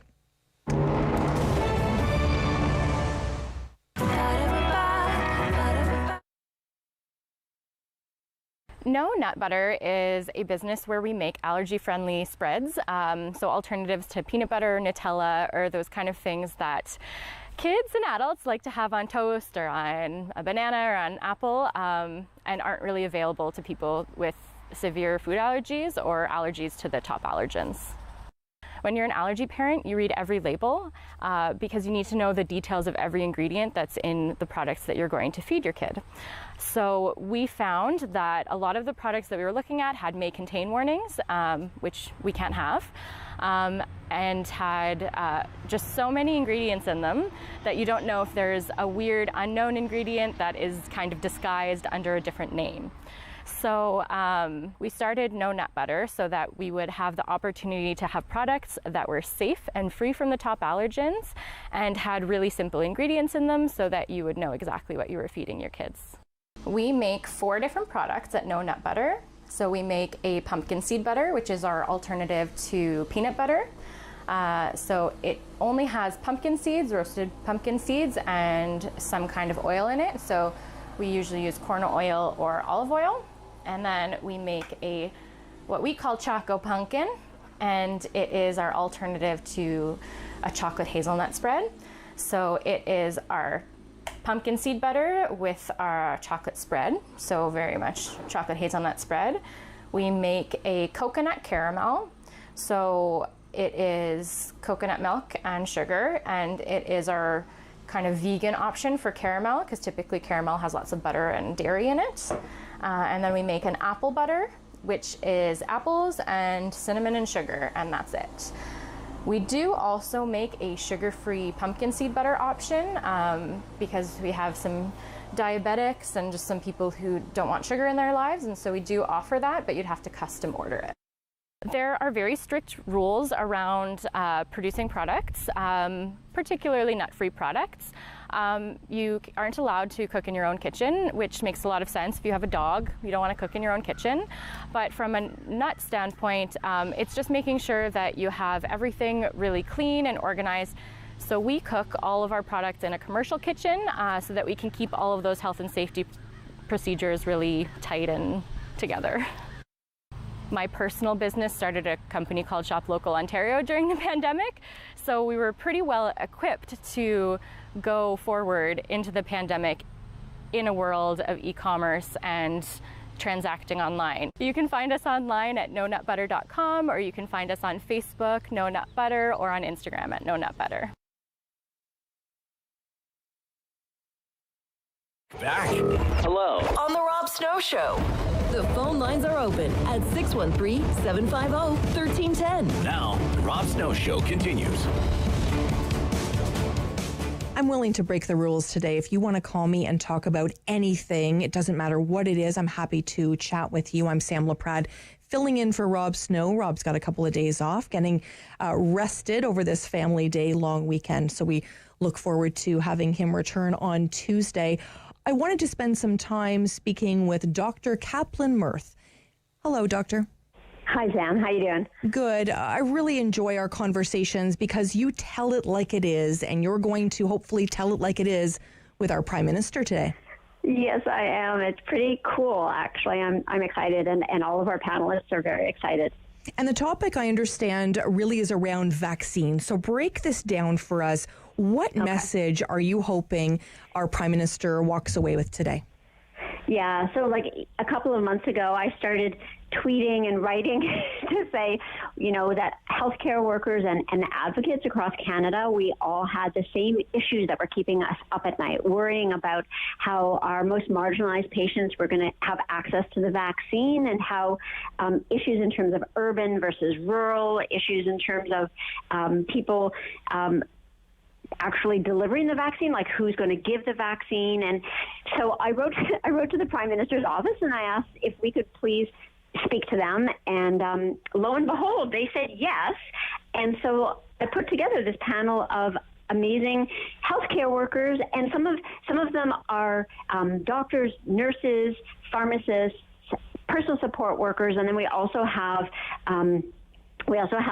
a disability activist and somebody who advocates for caregivers, essential caregivers, seniors who are living in the community but not in long-term care. Because there's a lot of, we have our list of priorities in terms of who we need to vaccinate, but there's a lot of concern about how are we actually, in reality, on the ground, going to get the vaccine into the arms of Canadians. So that's what we proposed to talk to the Prime Minister about. We're speaking with Dr. Nilli Kaplan-Myrth. I think this is a really important piece because there's, of course, large associations that are representing doctors, but you really are having a grassroots conversation, are you not? Yeah, because I'm a family doctor on my own. I don't work in an organization. I don't work for a hospital. Most of the people who are joining me on the panel to speak with the Prime Minister, it's the same thing. Like they are, a doctor who goes out and works in shelters or with homeless people, a doctor who goes out and, works with people who are struggling in terms of addictions, or working in Indigenous communities, or, people who are fighting for, justice and long-term care and so on. So we are very much grassroots, and we're not the usual suspects. We are what are called the frontline heroes, but we're never invited to decision-making tables. So I sort of jokingly, but quite seriously, said that we weren't invited to the table, so I just made a table of my own, and then I invited the Prime Minister to it, and so that's what's happening this afternoon, and we're diverse in terms of where we are across Canada. We've got people from Ontario, but we also have Nova Scotia, Quebec, Manitoba, Alberta, British Columbia, Nunavut, and the Northwest Territories. So we've got representation kind of across the country, and it's just it's a really cool group of people, and we are hoping that the main message that the Prime Minister will hear is that it's important to involve primary care, like family doctors and nurses, and it's important to involve the people who are actually attuned to what is going on in the community in any kind of strategy, whether it's the local strategy, like just in Ottawa, or whether it's, regional, provincial, national. We are the ones who know how to make these things happen. Mm-hmm. Of course, front page news today on the National Post talks about how there's basically Canada's slipped to number 38. We've got the U.S. ahead of us, Israel, Germany, Hungary, France. Where do we rate in your mind? What sort of grading, if you were going to give the Prime Minister a grade, what grading would you give him in terms of the rollout? So, I'm hesitant to give a grade because I think that the issue of procurement is quite separate from the issue of how to get it into the arms of Canadians. We don't produce the vaccine here. And, so the complication in terms of getting the vaccine is something that I leave to the politicians. But the issue of when we have the vaccine, making sure that we have strategies to, in an equitable way, get it out to our population, that's where I would chime in. And for that, on a province-to-province basis, I'd say everybody has failed because, we know that in Ontario, we botched that first rollout of the vaccine. A lot of people got the vaccine who should not have been at the front of the line, who pushed themselves to the front of the line just because they worked in a hospital, even if they aren't doing patient-facing care. So, if you're a researcher in a hospital or even a doctor who doesn't have any contact with patients, you have no business getting the vaccine. If you're just the CEO or the administrator in a long-term care facility, is it really more important for you to get the vaccine than for the seniors themselves and the staff who are, hands-on with the clients and the essential caregivers? Like yesterday and the day before, I was in a retirement home all day giving vaccines to people in their 90s, and then at the end of the day, when we had extra doses left, we gave it to any of the staff who worked there, like in a capacity where they would be interacting with the seniors. And then when we still had doses left, we sat around for an hour to wait because somebody's essential caregiver, the partner of one of the people who lived there, was going to come in and we were going to give it to them because that's who should get it, right? But that's not what has necessarily happened over the last couple of months. So that's a fail. It's a fail when we know that, Ottawa is planning to have everybody register online to get the vaccine, how are my 80-year-olds and 90-year-olds and people who live in poverty and people who don't have the kind of technological savvy to buy rock concert tickets online, how are they going to get online when it's their turn, right? And so why isn't family medicine able to be more involved in saying, like, okay, here are the people in our community who need this vaccine as a matter of priority but aren't going to be the ones to push to the front of the line. Dr. Kaplan-Myrth, are you worried people are going to fall through the cracks? Absolutely. But we know people are falling through the cracks. Like, we know that we've been seeing outbreaks. I think all of the shelters in Ottawa had outbreaks. And, you know, one of my patients, she's a nurse who works in a shelter, and she is like in tears at the end of every day because they're working with a population that's itinerant, it moves around, right? And they are there as staff. Like, imagine being a nurse working in an inner city shelter and you don't have access to the vaccine, and, you know, none of your clientele have access to the vaccine, right?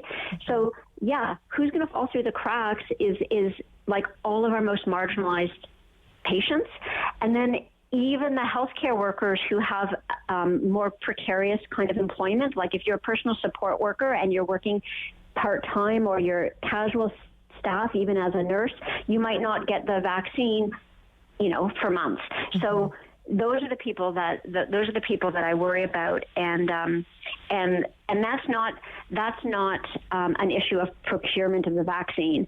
I spoke to a friend last night who's a family doctor in Kenora, so that's like northern Ontario, and she was telling me that for 700 kilometers between Winnipeg and Thunder Bay, that stretch of the Trans-Canada Highway, like they're the only hospital for 700 kilometers, and nobody there has gotten the vaccine. And it's fragile. If something goes wrong, if they get sick, like if the doctors get sick, the whole thing falls down. There's then nobody to take care of all the patients who are going to come in with COVID, right? So really appreciate your time today, and really wish you all the best with your conversation with Prime Minister Justin Trudeau today. Thank you so much for joining us, Dr. Nilli Kaplan-Myrth. We wanted to hear from Roger. Hi, Roger. Good morning, Sam. It's a pleasure to talk to you again. Thank you. Thanks for calling. What's on your mind? Quite a conversation you had with this lady, and I feel her concerns. And I just want a quick comment. Like, we've been out here living where we are in our township since 1988, and we've had a doctor a total of 7 years in all those years. And so we don't know what's going to happen with us as far as the vaccine's concerned. I'm 66, my wife's 74, and we have this idea in our head we probably won't get a vaccine for at least 2 or 3 years. That's the kind of faith I have. But what I wanted to talk a bit about Mr. Trudeau. We just have about 15 seconds, sir. Well, I won't be able to say much about him. Could I call back another time? Of course, absolutely. Always welcome to call the Rob Snow Show. And when I get to fill in, I love chatting with you too, Roger. Absolutely. When we come back, we're going to speak with lots of different people. You're going to want to stay here for a conversation I'm going to have with a gentleman by the name of David McColl. Stay right where you are on City News.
1310 AM in Ottawa. And CJET 101.1 FM in Smiths Falls and the Valley. Number 1 for local news in Ottawa and the Valley. This is City News, now on 101.1 FM and 1310 AM. It's Thursday, February 11th. Good morning. I'm Andrew Boyle. Right now in Ottawa, minus 12, feeling like minus 20, minus 11 in Smiths Falls. It feels like minus 17. Here's what's making news in Ottawa and the Valley. Ontario reporting 945 new cases of COVID-19 from over 68,800 tests that were completed. There are also 18 more deaths in Ontario. Ottawa has 63 more cases. There are 15 more in Eastern Ontario's health unit, 5 in Leeds, Grenville, Lanark, and 3 more cases in Renfrew County. Toronto has actually seen a major drop. They're just reporting 112 cases today, but 258 reported in Peel and 116 in York Region. So what about vaccine deliveries? They are expected to ramp up soon. The federal government will be providing an update today on the deliveries of the shot. Meanwhile, reports say provinces are sitting on millions of rapid tests, letting them collect dust. We get the latest from City News Parliament Hill reporter Cormac McSweeney. Officials in charge of distributing vaccines will be giving an update today as we expect a big increase in deliveries. While we only got 70,000 shots from Pfizer this week due to its ongoing disruptions, next week that number is expected to spike to 400,000 and the week after nearly 500,000. It's still not clear what will happen with Moderna shots. We know we'll be short in the delivery expected at the end of the month, but we don't know by how much. Meanwhile, the CBC reports provinces have only used a fraction of the millions of rapid tests given to them by the federal government. PEI has used the most with 25%, while Ontario and BC are hovering around 18%. Alberta, the worst, using less than 1% of the tests delivered to them. It was in the fall that the federal opposition and many premiers like Ontario's Doug Ford were attacking the feds for the lack of tests, claiming they were critical in this pandemic. Health Canada has been sitting on their hands. It's very simple. I've been up here for months. It's a game changer. Cormac McSweeney, Parliament Hill. City News Time, 11:02. It looks like the decision on March break in Ontario is coming early this afternoon. With the details, here's City News reporter Kevin Meisner. Minister of Education Stephen Lecce says his decision on March break will be based on the advice of the Chief Medical Officer of Health, who will also be attending today's announcement at 2 this afternoon. Options being considered: keep March break as is, delay it to April or May, or even cancel it, ending the school year 5 days early in June. Jennifer Grenier is a mom of 2 in Barrie and started an online petition asking the Minister of Education not to mess with March break. I would just look right at him and I would be very, very blunt with the fact that this is a mental health issue. You can't delay mental health. Do not take away their March break. Don't delay it. Let everyone have that mental health break. But others argue a week off will only encourage road trips and socializing, increasing the spread of COVID-19. Kevin Meisner, Queen's Park. Now, we are also expecting the latest projections for the spread of COVID-19 today. Dr. Edelstein Brown, who is part of Ontario's COVID-19 Science Advisory Table, says he will present some new data at 3 o'clock this afternoon. City News Time, 11:03, and now the forecast with meteorologist Jill Taylor. The cold stretch continues. Dress for a wind chill closer to minus 18 through the day. We'll get into the sunshine. The high just minus 9 and minus 22 for the overnight low. It'll feel closer to minus 30 overnight. Tomorrow, even colder. Some sunny breaks. A high just minus 14. For today, the high minus 9. And feeling around minus 20 in both locales. Minus 12 degrees. The air temperature in Ottawa, it's minus 11 in Smiths Falls. Newfoundland and Labrador's chief electoral officer calling on authorities to postpone the provincial election. That is scheduled for Saturday due to the COVID-19 cases soaring in that province. Bruce Chalk sent a letter to the party leaders in Newfoundland Labrador saying the Chief Medical Officer of Health, Dr. Janice Fitzgerald, should use her powers and delay that vote. He said, alternatively, party leaders should discuss the issue with the goal of approaching the Lieutenant Governor and find a constitutionally sound way to postpone polling day. I'm Andrew Boyle for News Anytime. Follow up online at ottawa.citynews.ca. He's a pillar of community opinion. The Rob Snow Show returns on Rogers TV and City News. 101.1 FM and 1310 AM. He's probably sitting with a nice cup of coffee. He's relaxing. That's Rob Snow. He's probably doing all those things today because I'm here today on City News. I'm Sam Laprade, so happy to be here with you. This time of year, we often think about heading to Winterlude. Of course, this year, it's all virtual. I wanted to speak with Amy Mills. Hi, Amy. Hi there. How are you? Amy, I am fantastic because I love chatting with you. I love chatting about Winterlude. And, are there some silver linings, Amy? I'm trying to be positive about Winterlude being virtual. Is it an opportunity for the world to come to Winterlude? Exactly. I love it, Sam. I love it. You're absolutely right? This year, as you say, everything is virtual. And it really is that silver lining. We are bringing Winterlude to Canadians across the country, which is just, a fantastic opportunity this year. And in terms of what's available and what's out there, our virtual kickoff show, which was launched last Friday, exploring Canada's winter traditions, it's still on the Canadian Heritage YouTube channel. And I invite anyone who hasn't seen it yet to take the time. I don't want to pick favorites, but, the performances were all absolutely incredible, but viewers are going to be absolutely amazed by the Ria May performance. It's just incredible. It's just amazing. Go ahead. Sorry. No, I was just going to say I have to check it out. Absolutely. Oh, it's so good. It's really amazing. My kids made me watch it 3 times the next morning. So I love hearing that. It's fantastic. The ice sculptures are also part of the show, but ice sculptures and Winterlude are iconic together, right? But for the first time in its history, Winterlude challenged professional Canadian ice sculptors to compete simultaneously in 7 cities across Canada. So each one of them had 28 hours to transform 8 blocks of ice into an artwork on the theme of the joys of winter. And so this is part of the show, as I said, but it's also still on our website, canada.ca/Winterlude. And what's really, really cool this year is that not only can Canadians admire the creations virtually, but they actually can vote for their 3 top favorite sculptures. So you go onto either the website, like I said, or you download our Winterlude app, which is either available on the App Store or Google Play. I'll tell you a little bit more about that. And then you can choose for your first, second, and third positions. And then we'll announce the results during the week of the 22nd. Okay, I've picked my top 3. Do you want to hear? Yeah. Okay, so I love Smashing Winter because it's so Canadian. So we want all of our listeners to go and check these out for themselves. But Smashing Winter is an absolute favorite, as well as Surfing the North. And of course, I love the Bare Essentials. Yeah. I have to say, you've done pretty good because I haven't even picked my favorites yet. I'm still awed by them all. They are absolutely beautiful. And what cities are these beautiful, talented people coming from? Yeah, for sure. So there's Yellowknife, there's Banff Lake Louise area, Winnipeg, Ottawa, Gatineau, Quebec City, and Halifax. And it really does bring the whole city together, the whole country, I should say, together with Winterlude. What are some of the challenges that you're facing? Or are still people thinking Winterlude is on in some form?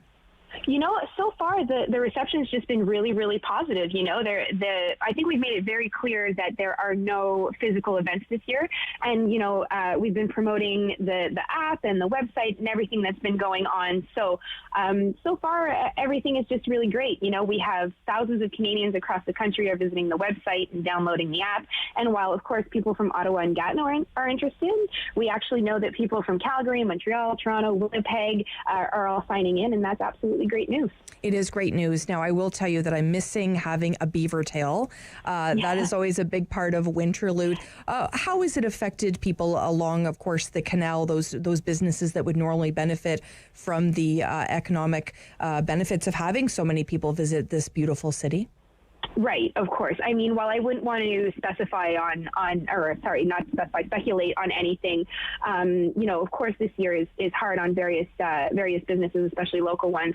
But we've been working really closely with our partners to ensure that we, not only promote them and what they're doing to help us celebrate winter, but just the idea of having things to listen, watch, and do, and gather together and spend some time enjoying winter. So what's a great way for us to get our children involved? I know you were saying your child watched one of the performances. What are other great ways for kids to get involved? Absolutely. So the number one thing, I think, is the Ice Hog Adventurer. So our very famous Ice Hog mascots that are with us every year, there's actually a virtual book featuring these mascots this year. So you go and you put in your child's name, and then you actually developed a little avatar, and they become part of the story with the ice hogs. And then at the end of the book, there's a bunch of activities, a recipe, some crafts and things like that the kids can do. A lot of our partners have put things on. You know, the NAC has the Big Bang stuff going on, so there's tons of interactive stuff for kids to do there. On the app, like I said, there are outdoor challenges, recipe challenges, things like that. There's actually also virtual fireworks presented by the OLG through the app, which are pretty cool for the kids. Well, to anybody, let's be honest, but for the kids to be part of. So there's quite a lot to do. There's a lot of stuff for the grown-ups too. You know, at 12 p.m. today, if anybody's looking for a little exercise moment, there is a virtual powwow workout class offered by the NAC online as well. And again, you can access everything either through our website, canada.ca/Winterlude, or through the Winterlude app on App Store or Google Play. Amy, I don't want to alarm you at all, but I've just taken a look at the ice hog family. And the pandemic, actually, I feel like I look more like an ice hog this year, definitely, than last year with all that COVID extra weight I've put on. But yeah, the COVID has been very challenging. COVID vaccine or COVID virus has been very challenging for so many. And you really have tried to put a positive spin on this. How important is it for this to be sort of shared worldwide? Because I'd like to think, in a couple of years, the world comes to Ottawa. I really, really like your idea there. I think that'd be really great. Like I've said this a few times, bringing Canadians together for something that's fun, for something that helps us celebrate our very iconic winter, obviously, I think it's very important. It's so easy to lose track of the positivity going on nowadays. So if we could just add a little bit to that and sort of share some of the winter joys with Canadians and, who knows, possibly the world, that's just amazing for us. And I know in the past, obviously, volunteers have been a huge part of Winterlude. I believe over 800 volunteers. Have those volunteers been needed at all this year?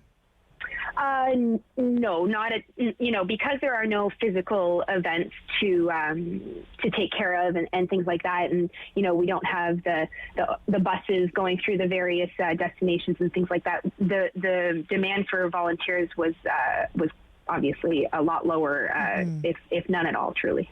And when you think about people living in Barrhaven and Orleans and maybe in Smiths Falls, you're not asking us to come to Winterlude at all, because there really isn't a Winterlude physically this year, but you're really asking us not to come to the canal as well, correct? What we're doing is bringing Winterlude to you. We've really put the effort into bringing Winterlude to everyone's home. So the things that you'll find on the website, the things that you'll find on the app, are all things that you can do with your family at home. And I think for right now, that's just the best way to celebrate Winterlude. I think it's great. And any last words of advice? What should we be looking for as Winterlude wraps up, especially over this Family Day weekend? Absolutely. So I think the number one thing I would do is recommend people either download the app or go to the website. Like I said, there's just so many events. We have over 30 program partners. There are playlists, podcasts, like I said, recipe challenges, all these kinds of things. There's just so much to do that on the website you'll find a bucket list, and it'll help you sort of get an idea of where should I direct my attention, because there is just absolutely so much. A Winterlude bucket list. I love it so much. Virtually, of course. Amy Mills, spokesperson for Winterlude. Do you have the best job? Yes. Yeah, absolutely. I think so. Thank you so much, Amy, for joining us today. Thanks so much. Have a great day. My pleasure. We wanted to obviously shed some light on Winterlude, such an important event in our city, and this year a little bit different. We've got our fingers and toes and everything crossed for next year that Winterlude will be back to normal.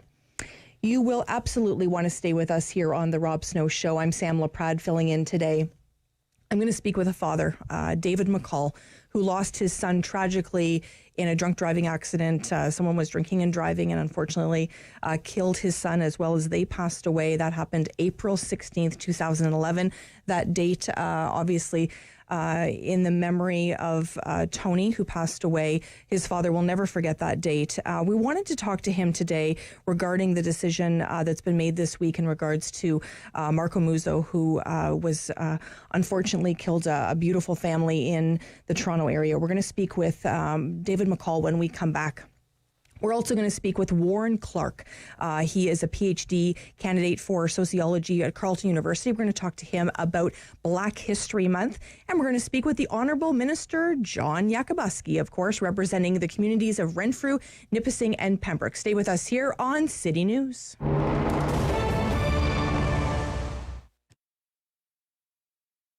The location is unique. There's, as you can see, it's open, and we have large windows. You can sit down and you can look outside. And this scene is not many scenes like that in Ottawa anymore, with high buildings. And we have the train station to the west of us. We have the train yards to the south. We have Saint Laurent Shopping Centre, not far from here, and OC Transpo, not far from here, and the train, the light train, again, is not far from here.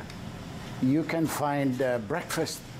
The breakfast, it was 7 or 8 years ago, it was one of the best five restaurants in Ottawa. One of the five best breakfasts in Ottawa. 7 or 8 years ago, it was in the Citizen. And our club sandwich is voted by customers the best in town. And the pea soup, too, is voted the best in town. We sell, we make pizza, we make Italian food, Lebanese dishes. Many customers describe it as it has the prices of the 60s, very reasonable prices. And the food, many say the best in town, not me. Many customers say that. It was a shock. It was a shock. And we went from doing well to barely doing very little. We relied heavily on the takeout. The takeout was not that much. There was some. I hear from many customers that they are willing to come and sit inside. They're not afraid of the spread, as long as we wash our hands, sanitize everything, and wear your mask and keep the distancing. Most or all our customers are okay with that. So they are against the lockdown, They are supporting us a lot. And if it wasn't for the community loyalty, we wouldn't be here today. So I have to thank them for their support so far. It's been great.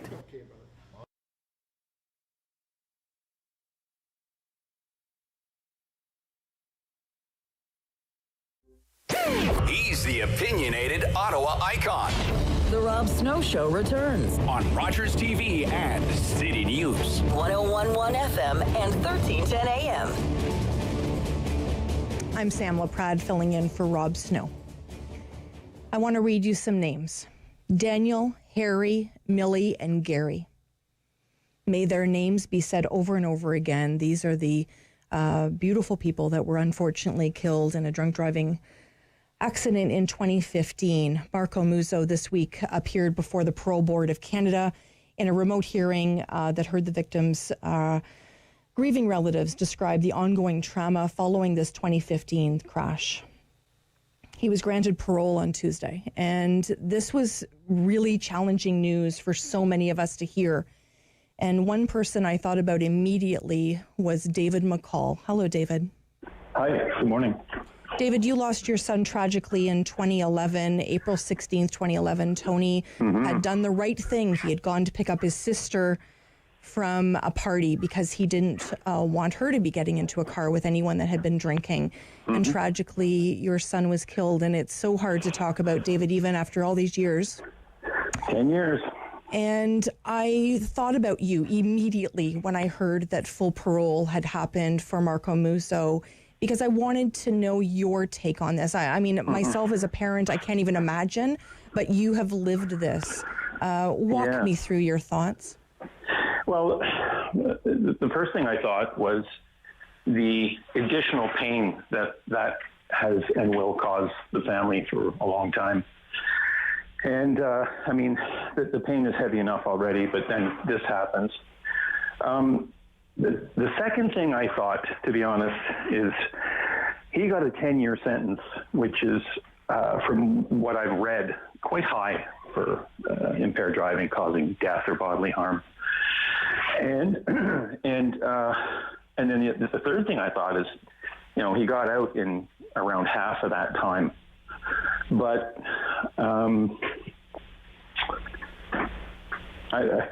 you know, as bad as this is, I try and look for it's okay, David. any positives. And the one positive I came up with is that this guy just pleaded guilty. He pleaded guilty. I was shocked by that when that happened in 2015, because he was a guy of apparently his family was known and quite wealthy as far as I've read, and the people in that position usually fight these things, I find. I can think of cases that I won't mention in this area, in the Ottawa area, where people are fighting hard, you know, not owning up and taking the blame. Oh, I know who you're talking about. Yeah. That aggravates me. But it gives me hope that Mr. Mutso will hopefully do some good. You know, try a futile attempt, but at least try to atone or try and make up. I mean, you'll never be able to, as he said, but to do something. So, I mean, what I have is what I read in the newspaper. So, you know, bear with my comments here. Mm-hmm. Apparently, he had some substance abuse issues, such as alcohol addiction and that sort of thing. I don't know how true that is or how severe it is, but he should work on that first. And I would imagine the fact that he just pleaded guilty with no plea deal or anything is that he will try. Is there forgiveness? Is there any forgiveness in this? Well, I am not the person to forgive in this case. In my son's case, and you'll probably get calls on this, Sam, so be prepared. For me, there was nothing to forgive the driver of the other car, who incidentally is also dead. He died in the crash too. So, I mean, A, who am I to forgive? And B, who has not made a really stupid mistake and it cost them their life and other lives? And who has made a really stupid mistake and has fortunately survived? All of us have. I have. Everybody has. So this guy made some really bad choices. Both the other gentleman that was involved in my son's crash and Mr. Mutso. But oddly enough, I can't forgive this guy. To tell you the truth, Sam, I'm not even angry at the young man who's in the other car in the crash. So I've thought long and hard, and I can't hate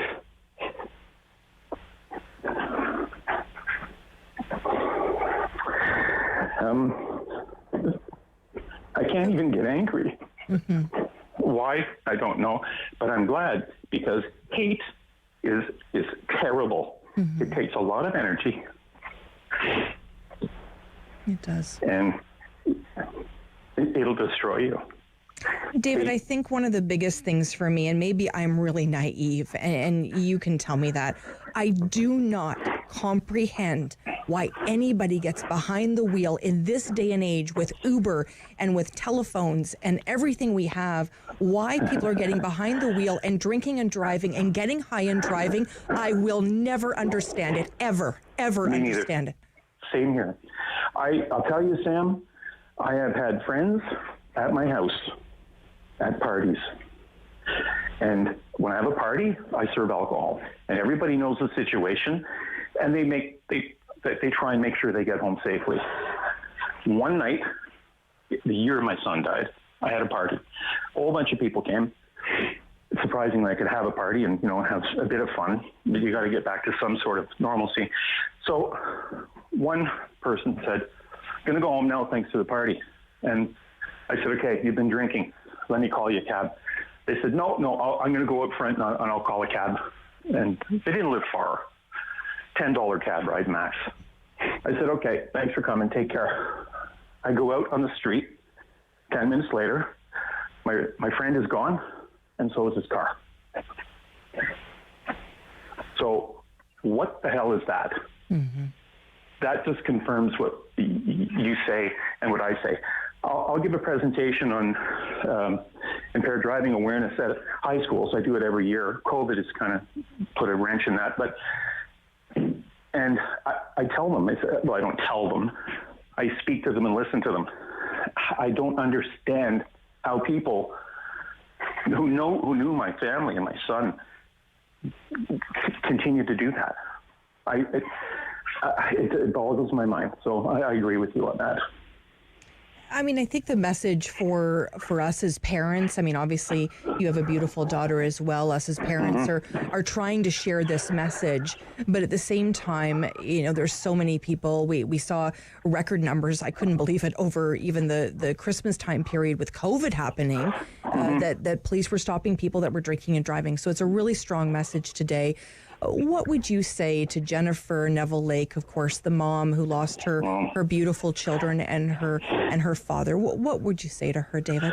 Well, I did reach out to her when it happened and gave her some, what can you say, right? Except for, we're in the same horrible club. But just to look after herself and be good.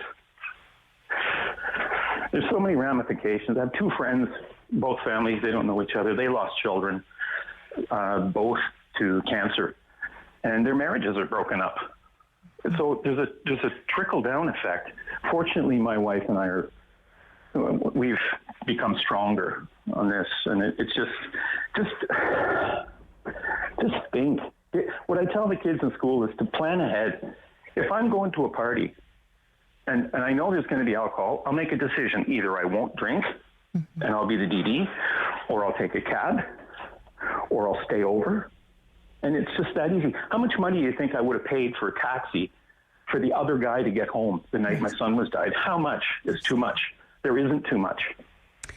David, I really appreciate it. You're always so candid with me, and really, it's not an easy conversation to have, and I'm really grateful for your time today and speaking about this issue today. Reach out anytime. Thank you, Sam. So much. And we always want to say the name Tony, because that is David's, of course, beautiful son, Tony. And we wanted to think about you today. When we come back, we're going to speak a little bit later with John Yakabuski. Stay with us here on City News.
number one for local news in Ottawa and the Valley. This is City News, now on 101.1 FM and 1310 AM. It's Thursday, the 11th of February. Good morning. I'm Sarah Buchan. Right now in Ottawa and Smiths Falls, we've got some sunshine and it's minus 10. Here's what's making news this hour. A sub 1,000 figure for daily COVID-19 cases in Ontario, 945 new cases, 18 new deaths reported. Now, the low figures once again caused by some data issues in Toronto. Now, Public Health Ontario reports 63 new cases in Ottawa. Yesterday, the health unit confirmed 26 new cases.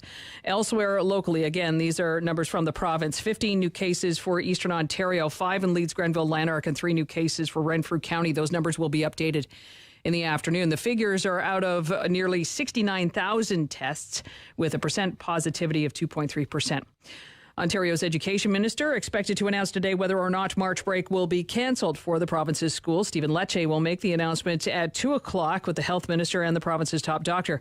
Lecce said last week the province is considering cancelling March break in an effort to curb spread of COVID-19. He said at the time he was waiting for advice from Ontario's Chief Medical Officer, Dr. David Williams, before making a final decision. Now, the province's largest teachers' union has called on the government to keep March break in place, saying students, families, and teachers need time off. An online survey finds 76% of respondents said the COVID-19 pandemic is causing stress, anxiety, and depression. The poll conducted by Angus Reid on behalf of the United Way. 19% of respondents who normally don't have any issues say they haven't been able to pay at least one of their bills since the pandemic began. I'm Sarah Buchan for News Anytime. Follow up online at ottawa.citynews.ca. Strong voice. Strong opinions. Rob Snow Show returns on Rogers TV and City News. 101.1 FM and 1310 AM. Thanks so much for being with us here on Rogers TV and City News. I'm Sam Laprade, filling in for Rob Snow. We wanted to speak with Warren Clarke. How are you, Warren? I'm very well. Thanks for having me. How are you? Always a pleasure. I'm good. I love our discussions. As I said to you when we set up our time together today, I always learn something from you, and I expect the same today, of course. No pressure at all, Warren. But, of course, Warren is a PhD candidate, sociology at Carleton University, as well as the founder of Afro-Caribbean Mentorship Program. Warren, we spoke, I think back to 2020. We spoke a lot during the Black Lives Matter movement. And of course, it's Black History Month. And what really came to my mind is this enough? What we're doing, is it enough in your mind? And what can we do now? Well, thanks for, first off, I appreciate you, and thanks for, viewing me as a person that can help with your knowledge exchange and helping you learn through these conversations when it comes to race and ethnicity. So I appreciate you for mentioning that.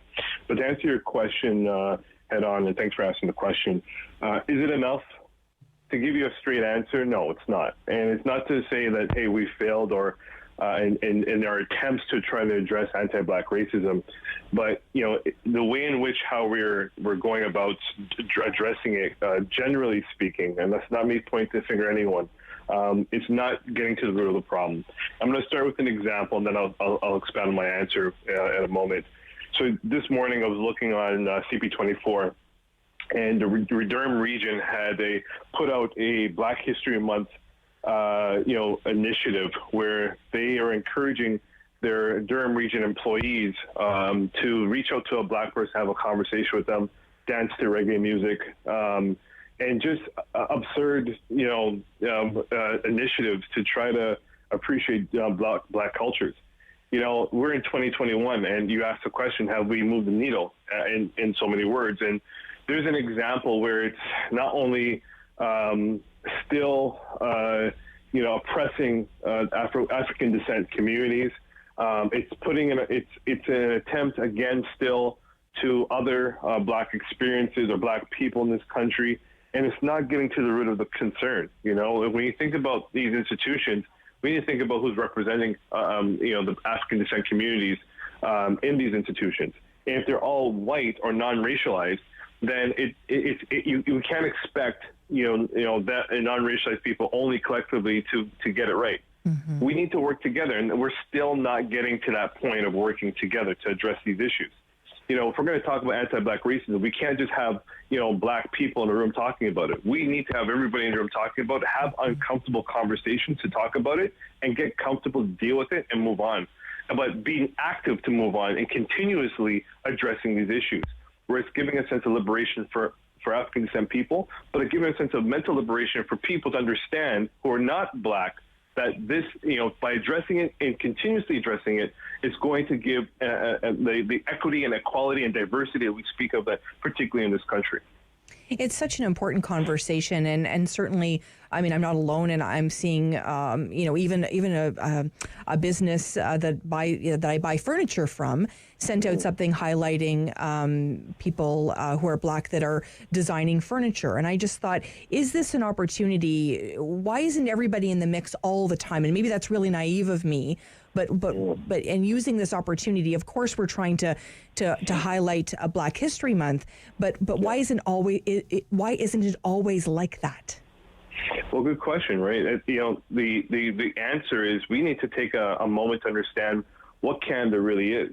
Let's separate Canada from every other country at this moment in my talk. Please and thank you. And the first thing we need to recognize is Canada is a white settler colonized nation state.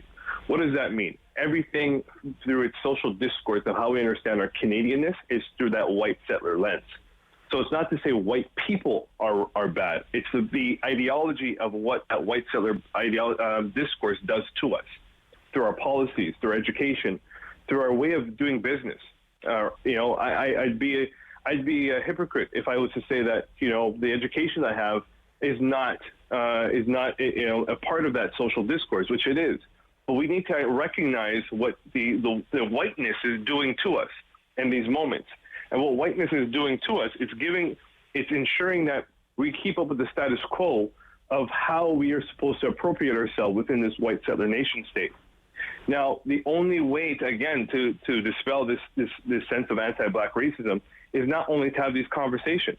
One of the things that we do very well in Canada is we celebrate Black History Month. We do that very well. Meaning that, oh yes, it's Black History Month. Let's talk about Martin Luther King. Let's talk about these things. Let me actually take a step back. I shouldn't say very well. We do it.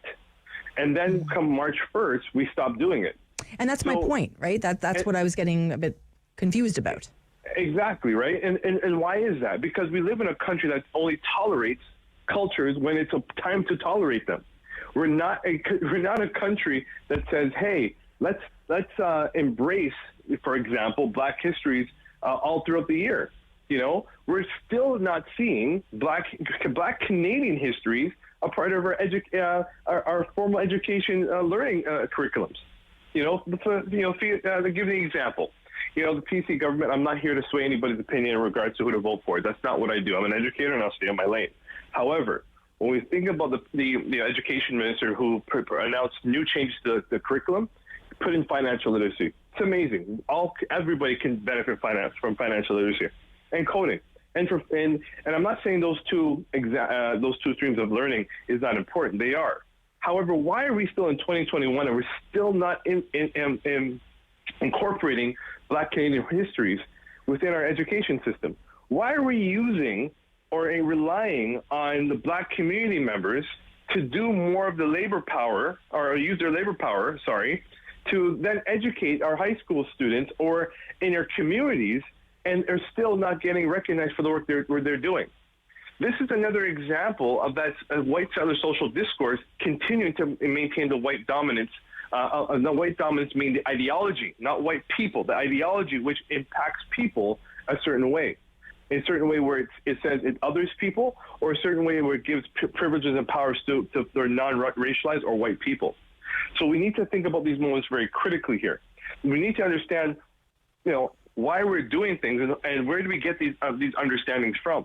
I'm speaking academic. I hope I'm not losing anybody here, but this is an important concept that we need to think about critically.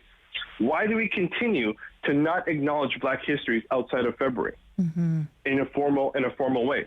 Why is it only when there's tragic situations, for example, George Floyd, but we should also, I want to make sure it's very, very clear, we should not only use George Floyd as an example, but we should also look to Abdirahman Abdi as well. Abdirahman Abdi case that happened here in Ottawa happened here in our backyards in Canada. It was a very similar situation. And it's very horrible. Both of them are very horrible. But why are we only having these conversations only when Black History Month arises, or when certain situations that are anti-Black, and it's very disgusting to see we're having these conversations. You know, one of the things that I do is, and I encourage people to think about, is when you think about anti-racism or anti-oppression work, it has to be active. We have to continue practicing every day of our lives. You know, Malcolm Gladwell wrote in his book, The Outliers, a great book, 10,000 hours makes you an expert. Are we practicing anti-racism, anti-Black racism for 10,000 hours? Have we done that as a society? The answer is no. Because if we have, we wouldn't be going into the same problems that we continue to get that are anti-Black racist. Let me ask you this, Warren. Yes, obviously, please. The COVID has been very difficult on many people. How do you think, if we were to look back 10 years from now at sort of 2020 and 2021, how do you think COVID will have affected Black communities? Will it be different? A good question. Thanks for bringing it up. It would be different. When we think about this COVID reality, this is a new norm that everyone's experiencing. And the one thing that COVID is, it doesn't discriminate against one particular person per se. However, because there's certain people that have been marginalized and oppressed in this country, it's going to impact them a bit more than other people. For instance, understanding how to, understanding how to, cook for self, or getting the food and the nutrients that we need to ensure that we're keeping up a healthy lifestyle. Those who have not experienced or practiced doing that for many, many years or months or however long, it's going to become very challenging for them to keep up with a healthy lifestyle in these moments.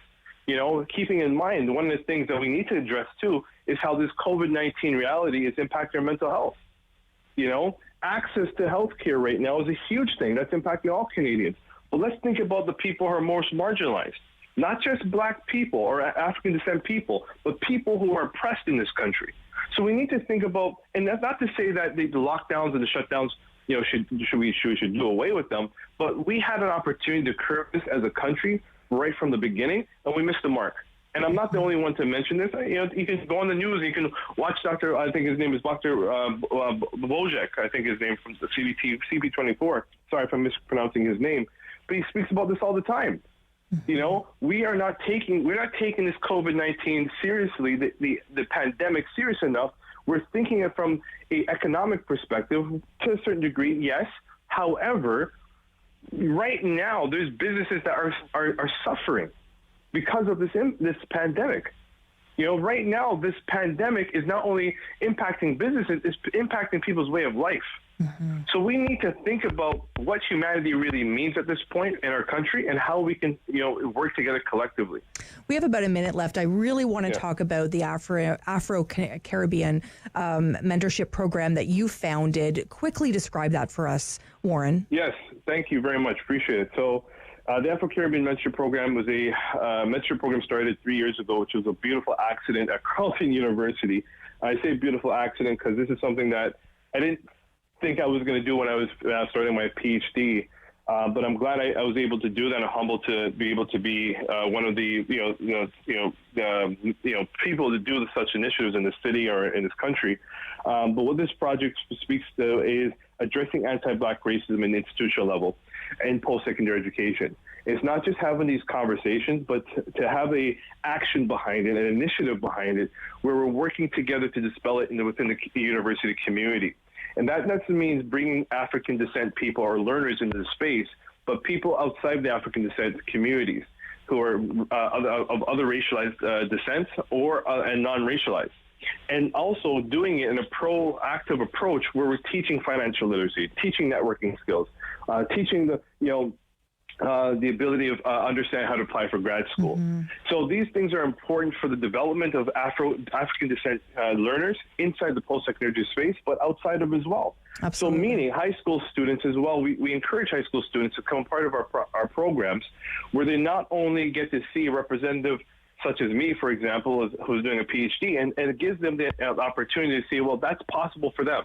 Because when we talk about representation in formal education, there's far and few between Black educators in the education system. Really important. Always, I'm sorry, I have to run. Warren Clarke, PhD. I could talk to you all day long. PhD, candidate sociology, Carleton University. Thank you so much for sharing your time today. And you did it. I absolutely learned something. Stay with us. We're going to be chatting with the Honourable Minister, John Yakabuski, here on City News. The Rob Snow Show, brought to you by... When you've lost your breasts, you've sort of lost part of yourself. And then all at once, you're losing your hair.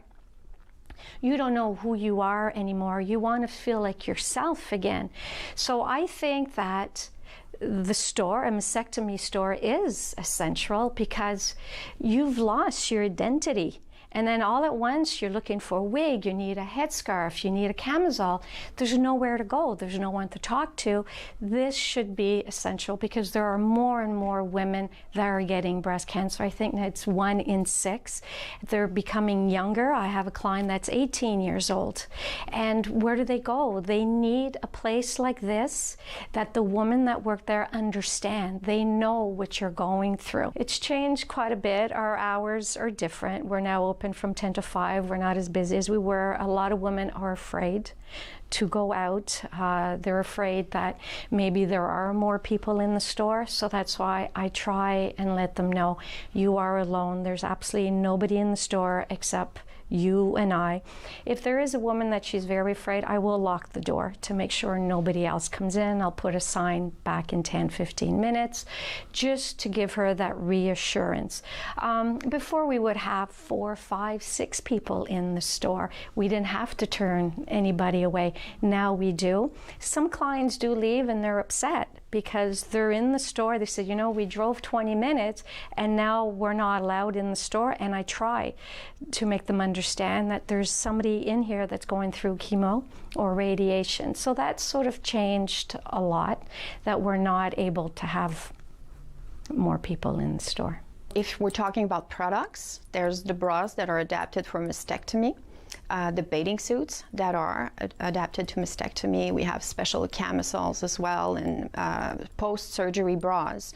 And then we have, for women going through chemo, the wigs that we have a big selection in the store as well. We have scarves. Some women don't feel comfortable wearing a wig. They prefer to wear a scarf or a hat, so we have a huge selection of that as well. We offer compression garments as well. When you're going through a mastectomy, you might have lymphedema in your arms after a couple of years, and you have flare-ups. So we have the sleeves, the hand as well that can be covered. We show each other's our scar. We talk about the treatments, how we felt, and I guess that's what they're looking for here. That's what makes us special. We have an added value in this store. Besides everything that's in the store, that's a product that can handle any problem that a client might have. Me and Linda, we've been through. We know how it feels in our bodies. Changing. So keep up with Rob. The Rob Snow Show returns on Rogers TV and City News, 101.1 FM and 1310 AM. I'm Sam Laprade, filling in for Rob Snow. We hope he's enjoying a nice day off. And his producer, David Smith, is also off today. And I have in the studio with me Alex Gouge, who's doing a great job keeping me on time. And it's fantastic to be working with him today. We have spoke about lots of different subjects today, and I hope you've gained some insight on some of these and maybe ask yourself some of the important questions that we've been talking about today as well. I'm going to be in the chair tomorrow too. We've got lots of great guests coming up for you tomorrow, and of course we're always watching for breaking news here on City News, so we'll make sure to connect with you tomorrow. Certainly tune in here at 9 a.m. as I'm here. And you don't ever want to take your dial away from City News because we're always watching the breaking news for you. So you want to make sure to stay with us. We're just looking for the Honourable Minister John Yakabuski. He's going to be joining us, and I believe he's on the line now. Hello. How are you, Minister? I am good. How about you, Sam? Thank you so much for taking our call today and chatting with us. Of course, Minister of Natural Resources and Forestry, as well as MPP for Renfrew, Nipissing, and Pembroke. I need to ask you, how has it been, Minister? What's this been like for you, this crazy year we've been in? Oh, well, I tell you, I'm sure there's a million stories from a million people, because it's been it's been quite trying. Let's face it. I mean, we're dealing with this every day, in one form or another, because the reality, the nature of the pandemic throws a curve at you just about every day.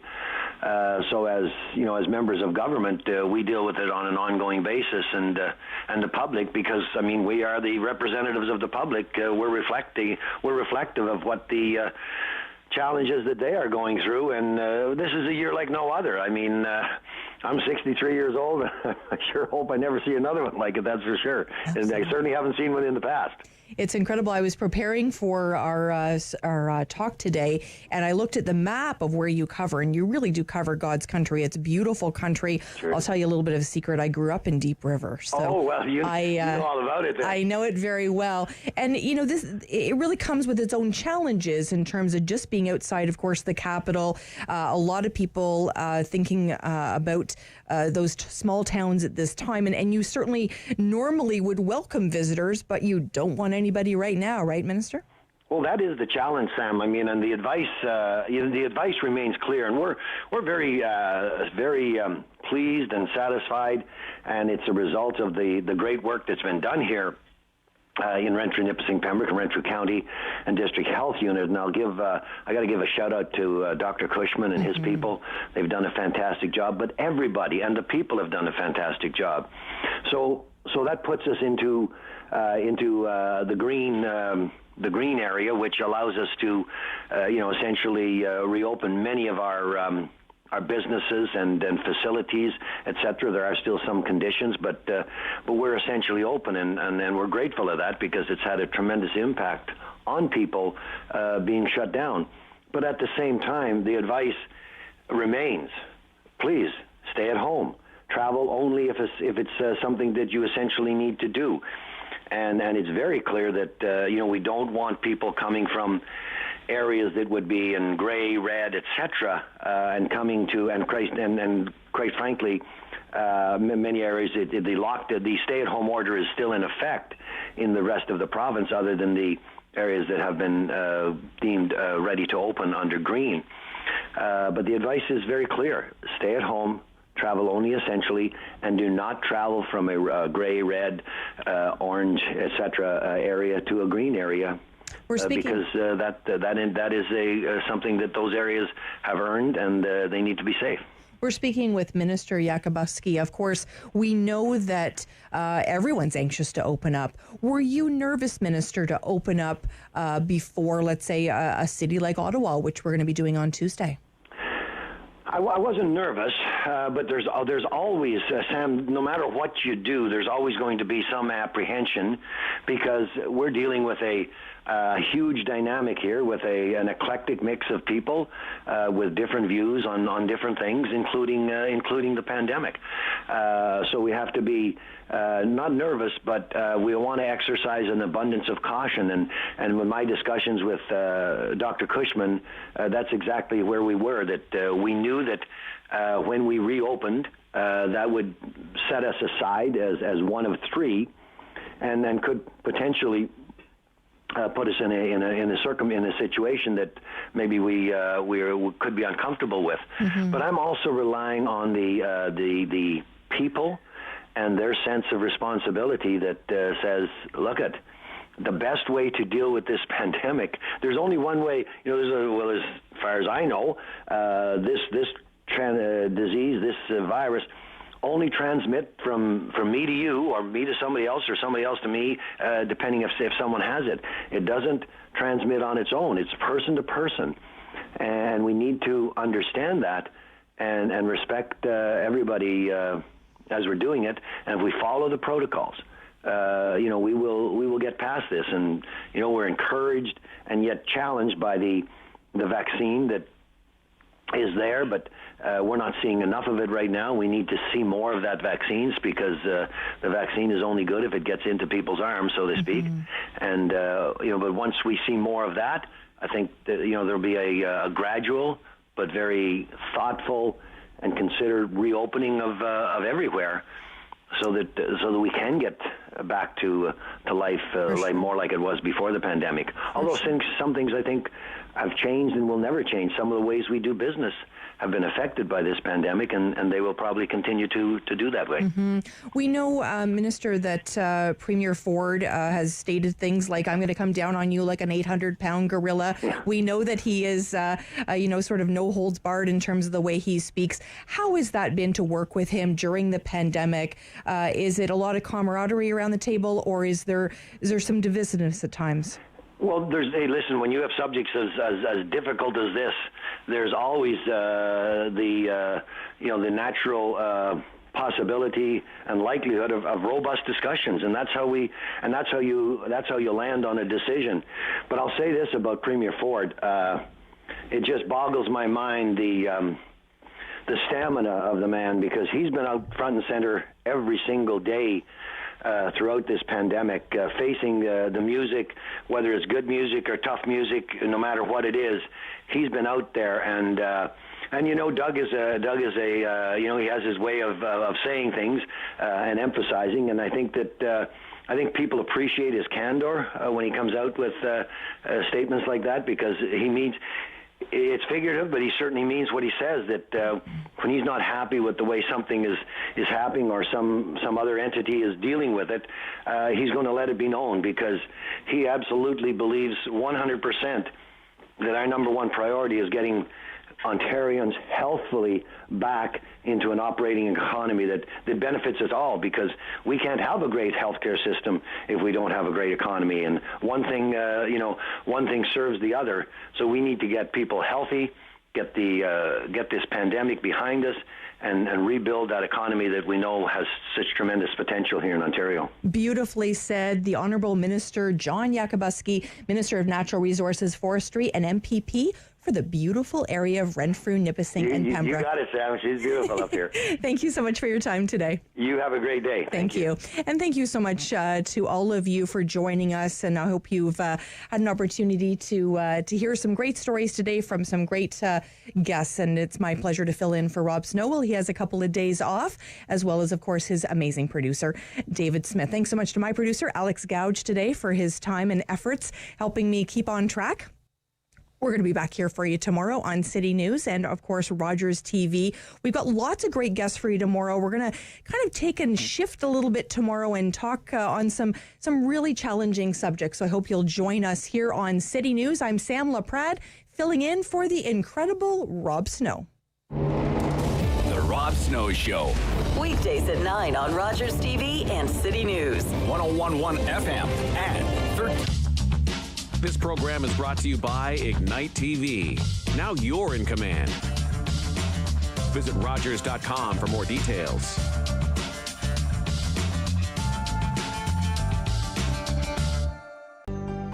Call the Rogers TV viewer response line. Email us or connect with us on social media.